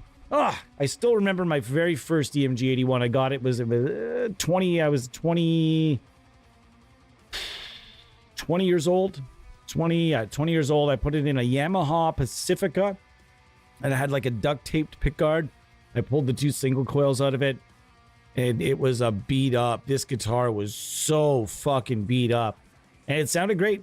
You put an EMG 81 in anything. Fucking put it in a hockey stick. Put it in a toaster. Put it in a candle if you want. Doesn't matter. Doesn't matter. Put it in anything you'd like. Put it in a Frisbee. As long as you can put strings on it, it'll make it work. And that's the one great thing about... I don't feel the same about Fishman. I don't feel like you can put a Fishman in just anything and have it sound ripping. You can put an EMG 81 in a plank. In literally a 2x4. People have done it plenty of times. People have just put an EMG 81 on a piece of like a piece of rough lumber and strung it up like crudely and made like gent machines where it's all bomb ba dom ba dom bomb. The dude made a 1-string guitar out of a hockey stick and an EMG 81, or was that a bass pickup? I'm not sure. Either way. Now, there's a few different amps in this, as you guys may or may not know. There's the only, at this point, licensed driftwood amplifier. And through some of my conversations with other developers, I think there is someone working on a driftwood amplifier suite. And I know this because, I mean, there's nothing in any NDA that would cover it. And I'm not going to name names, but I know for a fact there is one developer that reached out to Driftwood, and Driftwood's basically sent them back a wow, we're the belle of the ball kind of situation. There's a lot. We've had many different requests with regard to our Darkest Nightmare amp. And, at that point, I'm not sure what happened or what's going on, but someone somewhere I believe, is working on something really cool with driftwood amplifiers.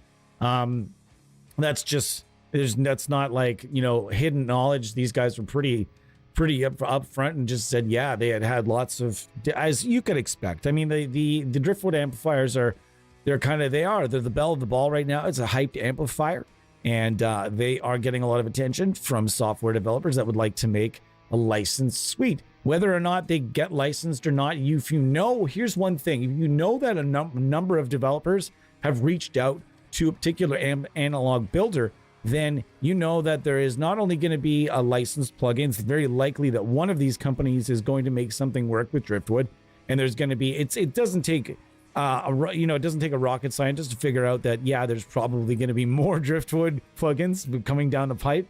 But one thing I will say though is that if, like, say 4 or 5 companies, let's hypothetically say 4 or 5 companies or even 3 companies reached out to them and said, we'd like to do something based on your amps, only one of those companies is going to get the license with all likelihood. So that means there's going to be a couple of other companies that are going to be left with that decision. Do we want to make an unlicensed version or not? Which means it's in all likelihood, if say there are 3 or 4 companies that reached out, there's probably going to be at least 2 plugins that come out of the deal, one licensed, one not. So that's just typically been the way things have gone anyways, it seems. So like we can only assume there's going to be more driftwood on the way, which is fucking sick because driftwood amps are awesome. This isn't going to be very old school, but we're going to try to get some cool stuff right now anyways. All right. This has a built-in boost so we don't even need one, and this one's not even active right now. So we're going to dial in something try to get something kind of cool and see where we end up here.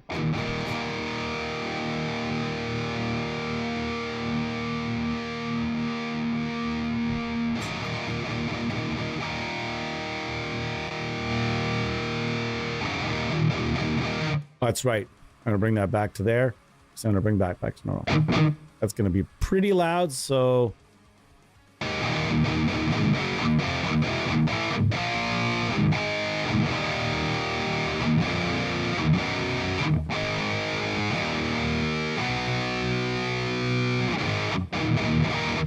all right, so I need something that's gonna poke through a little bit more there.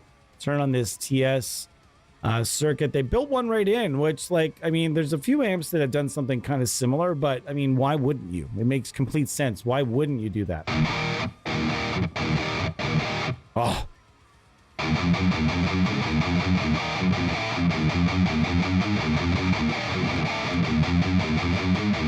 No, there's not one in AmpPub. There is one in the Putney suite as well, has an unlicensed driftwood.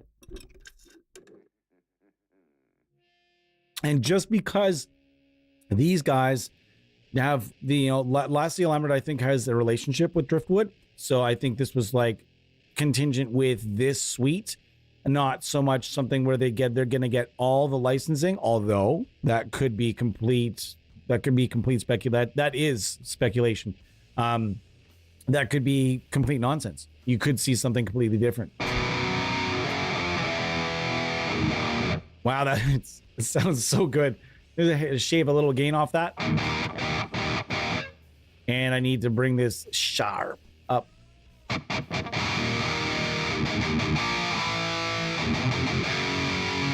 More gain than that, though.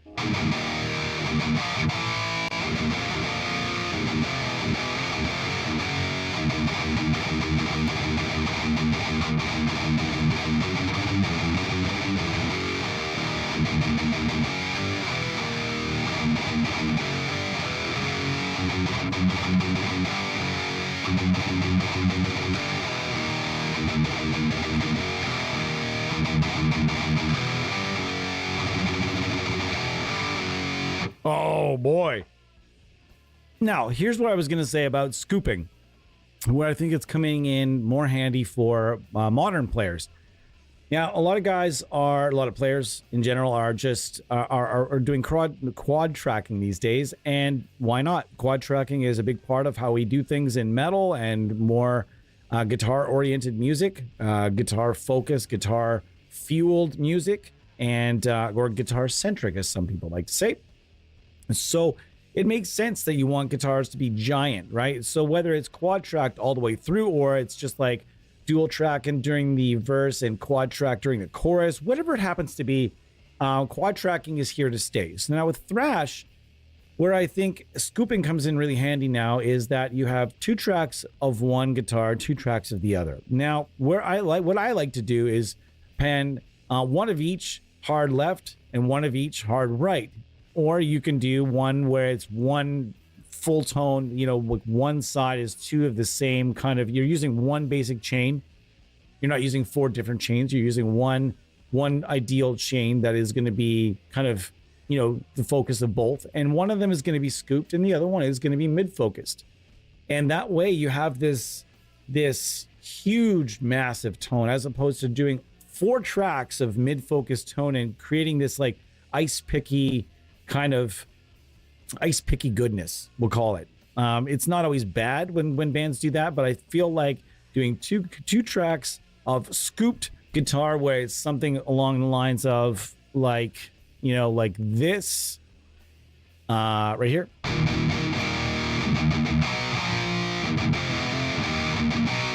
And then really it's just as simple as taking this control, turning it up, and then going with something like this.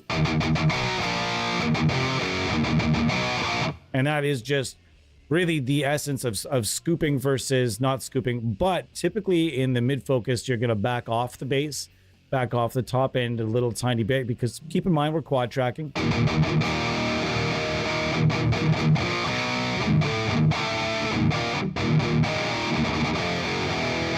Yeah, hell yeah.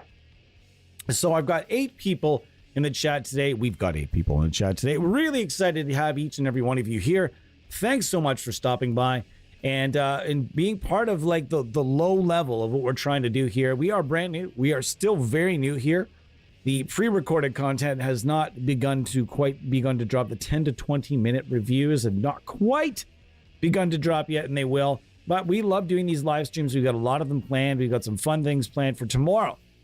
We've got Wavemind Chris in the house. We'll be playing around with his rectifier, some of his plugins, and just hanging out for about 90 minutes, 2:30 on Sunday. That is tomorrow, 2:30 p.m. Eastern time. And we have Wavemind Chris. He's going to be giving some stuff away. We are going to be hanging out, just having a good long chat about, he's going to be answering questions about the past, present, and the future of Wavemind. He's going to be, and I can't speak for Wavemind.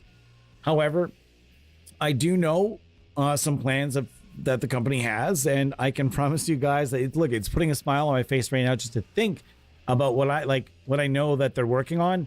Man, there's some really cool stuff coming out from this company. They are going to be making some moves, making some signature type moves, if you know what I mean. And some big things happening from Wavemind, and I cannot wait to see what the future brings. So that is what we're going to be doing. If you have questions for Wavemind Chris, he's going to answer them all. He's excited. He's stoked. Why? Because we didn't forget. He was supposed to be on with us last weekend, but due to a whole bunch of different scheduling things that were going on, we had to bump it. We have it going on for tomorrow. So again, giveaway tomorrow, 2:30 p.m. Eastern time. We're going to have Wavemind Chris in the house. We're going to be talking with him. We're going to be using his products. We're going to be the free stuff and the Rev, as well as maybe also going over some of NAMM Universal. Keep in mind, Wavemind is doing NAMM Universal for us. So we'll be able to answer some questions, hopefully collectively on that as well, if you guys have some. So, by all means, make this fun. We've had Daniel, we've had Luca in here, we've had Ron and Gilherm. And guys, if you haven't been to one of our developer chats yet, it always seems to bring other people out of the mix. It always seems that another developer or some other person or random other people show up and just get involved with these chats. I could not be more excited. He's going to be hopefully announcing a plugin tomorrow. I think he's going to be announcing a plugin tomorrow. One of his new suites, his next product is coming out. Also, potentially announcing a partnership that he has recently signed up for with an analog company as far as licensed stuff is going. So he's going to be talking about some of his past, present, and future tomorrow here on the YouTube channel at 2:30. So I cannot wait to have him here as a guest. If you've not been, once again, if you've not been to one of our developer chats, come on in. It's a lot of fun. Ask them whatever that you'd like, and hopefully they'll have an answer for you. So we're hanging out. We're just hanging out with Lassie Lambert's lovely tonality. In the chat, I want to hear right now. Okay? I want to hear right now in the chat. We have 8 people in here. I want 8 answers right now. What do you guys hope? Because since we are due, okay? We are due for an STL tonality. It's been some time. Okay? It's been some time since we've seen one, which can only mean there's one that's cooking right now. There could be multiple cooking. We don't know. I have no idea. I could ask, but I'm not really on that level. They have always been wonderfully supportive, and I know Fetty, I know Carlo, I know Sonny, I know all those guys they've been, man, like they started about the same time as Honest Amson Reviews did. Right around that time was kind of when we got going and they got going, and man, it was wonderful to get to know those guys, and then, man, just huge. Gigantic. These guys are huge now, and it's so great to see where they're at. So in the comments, I want you guys to tell me, well, not only I want to know which is your favorite tonality, I also want to know, who do you hope for is the next tonality? I mean, you can say something silly like tonality Weird Al Yankovic, and that would make me laugh, but I want to let's go for a serious answer here. And I'll give you my opinion as to whether or not I feel like that could really happen for STL with a tonality. It's a fun conversation to have. So while I'm using this one, guys, light up that chat. Let me know what you think. Who's going to be the next tonality? All of the artists so far have been, there's been a bunch of producers. I think Dave Otero. That's my guess. Dave Otero. Archspire and Cattle Decapitation producer. He has an amazing ability to create gigantic fucking guitar sounds. So that is my pick. My pick is Dave Otero. My favorite tonality is right here in front of you. This is the STL tonality Lassie Lambert. This is my favorite tonality by a considerable fucking margin. This is definitely one of my favorites. I do like the Putney. A lot. They all have their own little. They all have their own little gem. Although I do feel like the Benson and I feel like some of the older ones are starting to show their age a little bit. They need vectored UIs. They need just maybe some upkeep, and I think they could be right along with it. They need the cabinet section like this though, not these cabinet sections like this and the one from Middleton. I feel like it needs something like this, not just the ones that the old style ones. I feel like they really need to take the old ones the extra mile and bring them to the kind of the new era. And I think that you guys would really be interested in that if that happened, because the Andy James and the Benson and the Putney, they could all benefit greatly from new UIs. Bill Kelleher has a relationship, if I'm not mistaken, with Line 6. And he's already got a plug-in. No, he doesn't. Sorry. Yeah, you're right. He's got a tone hub pack. That's right. He's got a tone hub pack. That would be interesting. That's a bit and all of a sudden does this have a room for up here too? No, it doesn't.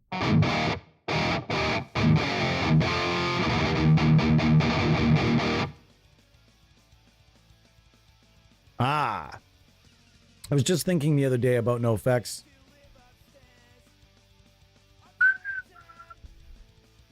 All right, let's see what we got here.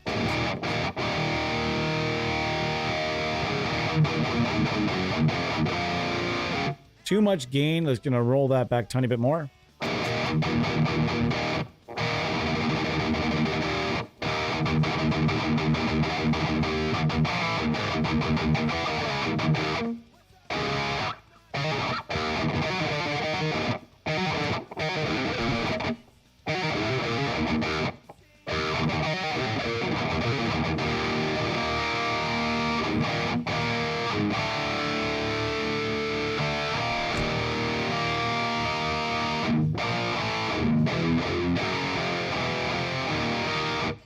Nice.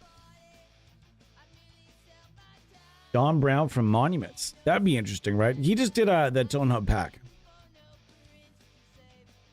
Yeah, he did the Tone Hub pack. We were going to test that thing out. I think I'm going to do a Tone Hub stream in the next, maybe next weekend. I think that's going to be what we're going to do. Do a Tone Hub stream and then just sit here and do like all the, they allow you to try and act. You can do free trials of all their Tone Hub packs. Every single fucking one of them has like a free trial you can activate. All of them. So we're just going to do a stream where we just pick a pack, fire it up, do a stream, and send it over to STL. That's pick like 2 or 3 packs that we've never tried and pry our way through them and just do it. I think that would be really, really fun. And I think we're probably going to do Hangout review this pack, Hangout review that pack. That's what we'll end up probably doing. And I can't wait. I can't wait. There's a lot of stuff that I kind of played around with in there and a lot of stuff that's really, really good. I don't disagree with that. Josh Holm might make for a decent suite. I feel like he'd be super high maintenance to work with. And I feel like he'd be a really difficult guy to convince because he's like a real serious analog loyalist, very analog loyal, very much an analog loyalist. I've never seen any evidence of him using a plugin, but money talks, money fucking talks. And with Neural DSP having the reach that they have, I don't disagree with that at all. I don't disagree with that. That could be a super fun product.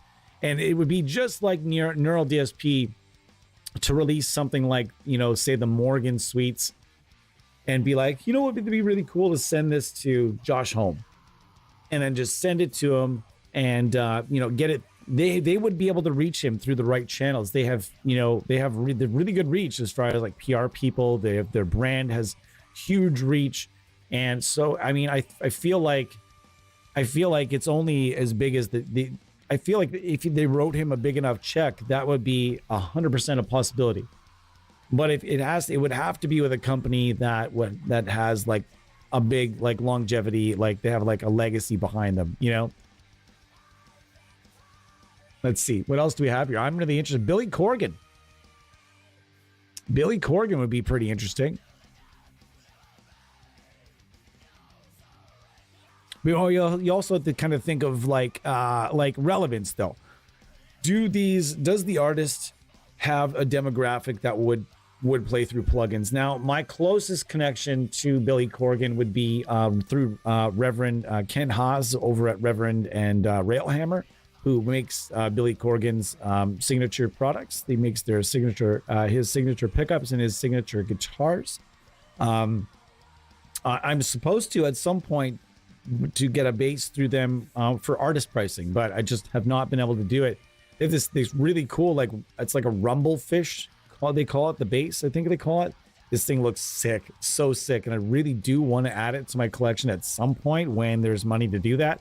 So that really, I'll be honest with you, if there was a developer that approached me and said like, "Hey, I would love to do something with Billy Corgan," it wouldn't be hard to get word to that dude at all. It would not, and he uses plugins. We know that.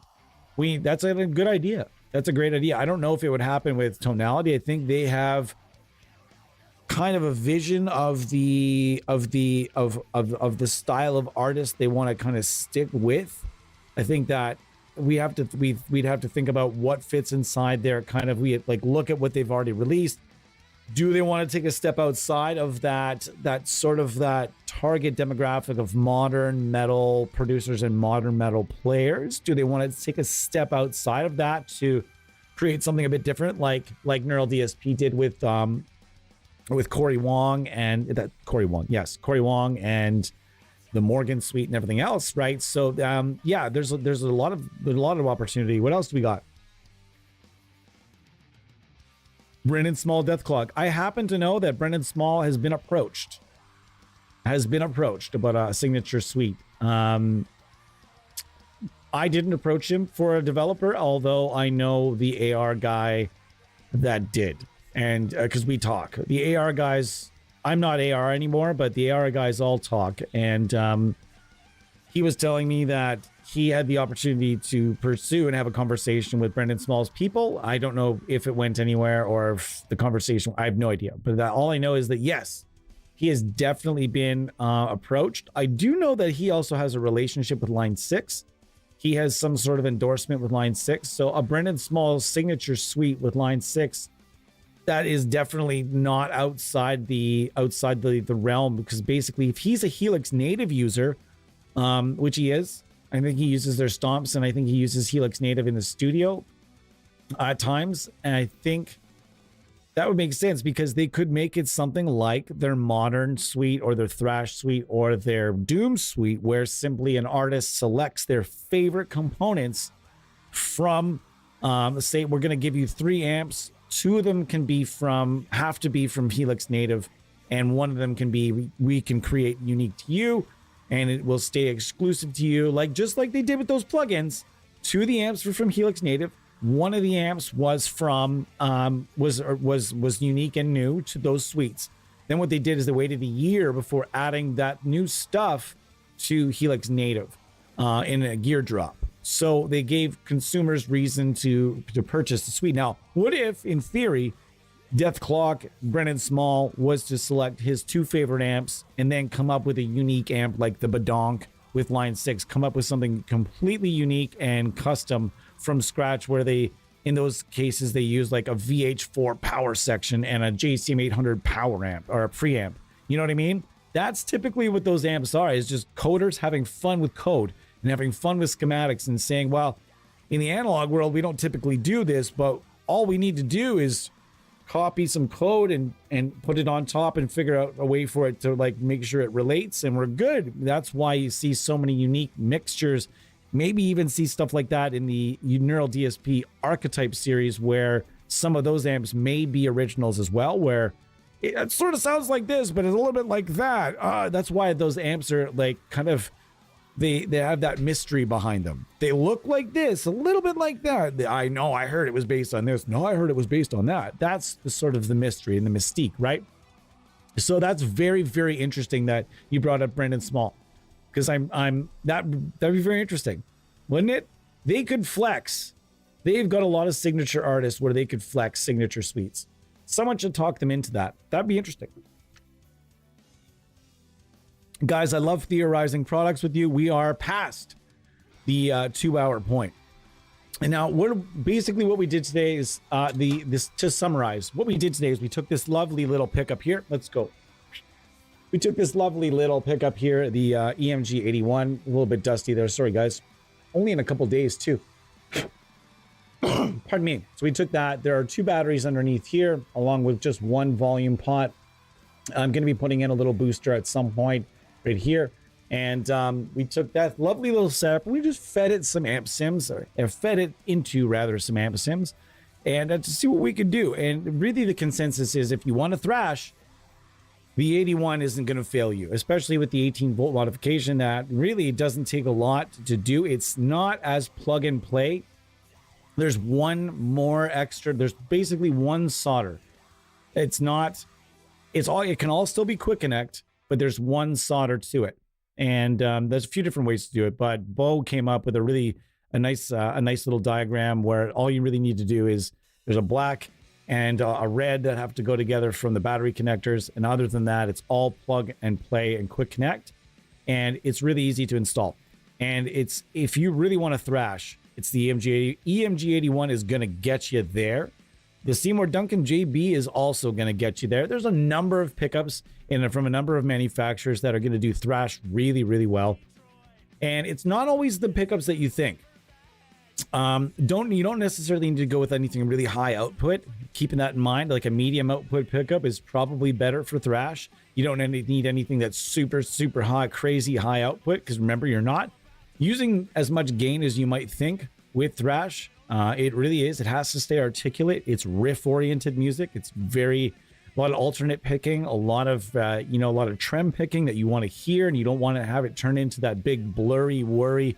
Wah. You want to hear those. You want to hear the picking. You want to hear the picking in thrash, and it's very important. It's one of the most picking-oriented genres of metal, I think. Anyways, along with gent, one can argue that it's just as pick conscious and pick focused as gent, and things of that sort. A lot of riff, a lot of single string riffage, and you need something that's articulate without as much gain as you might think.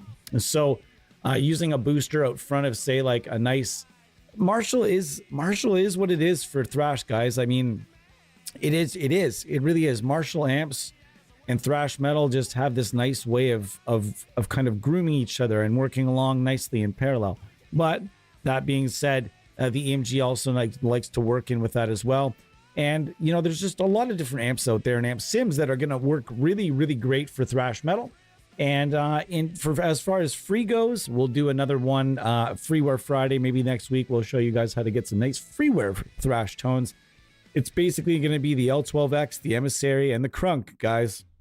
Those are like the big three of free amplification as far as it goes. Okay, so check out those. And my simple. My challenge for you guys this week is download the update for the sword here. All right, the update for the sword here is ready. All the presets are ready for you. So go and check them out. You're gonna have a lot of fun with it. Let us know what you think. Truthfully, if you have any bugs, any requests, do you have anything questions, anything at all, hit us up in a stream or hit us up. Otherwise, make sure to fall on mine. Make sure you reach out to us on the Facebook, and I will get you your license. I haven't even upgraded freeware 1.0. But then again, the presets are already in there, so I should probably do that. Anyways. All right. So Eddie, thanks so much to Eddie, Thomas, Bo. Thanks so much to Fall on Mine. Although I did not get your name, I do apologize. The Bogner Fish. Oh, don't tease me. Don't tease me, man. We need the Bogner Fish would be wonderful. Steel Panther. I don't know that Satchel was approached, but I know that he was on a list of players at one point that a certain developer was interested in. I don't know if he was ever approached, though. I just know that for a while there was a lot of shredders being thrown. This was a few years back, though, so I mean, nothing ever came of it, I don't think. So there's no plugin out there. Isn't he attached to somebody, though? Isn't he attached to like Amplitude? Like IK Multimedia or something? Doesn't he have like a preset pack with somebody or something like that? All right, Pedro, we'll see you later. Bo, we'll see you later. Thomas, we'll see you later. Caleb, what's going on? Thank you so much, buddy. I appreciate you as well, and as well as nice little pep talk I had with Caleb this week. Sick, buddy. Thanks so much for that. Appreciate you. And I appreciate each and every person that watches this after the fact and figures, hey, you know what? This seems like a fun thing to be part of. I want to drop into next stream. Make sure you do. Make sure you do. And I promise you're going to have a good time every time you jump in here with us. Now, tonight, I am trying to put some wheels on the idea of a Doom stream tonight, although I'm not 100% sure if it's going to be able to fit into the time frame for the weekend. However, tomorrow, as mentioned, Chris from WaveMind, Chris Braz is going to be here, and he's going to be talking to us about the past, the present, and the future. And if you're watching this after the fact, you might want to go and look and see if that video is available somewhere. I can't do that YouTube thing where I'm like, I'm going to put it above my shoulder right at this part. I can't do it. So thanks to everyone for being in the chat. That's my challenge for you guys this week, is just to go get the sword stuff, get that all updated, have a good time with it, make something cool. Let us know. First video ever came out.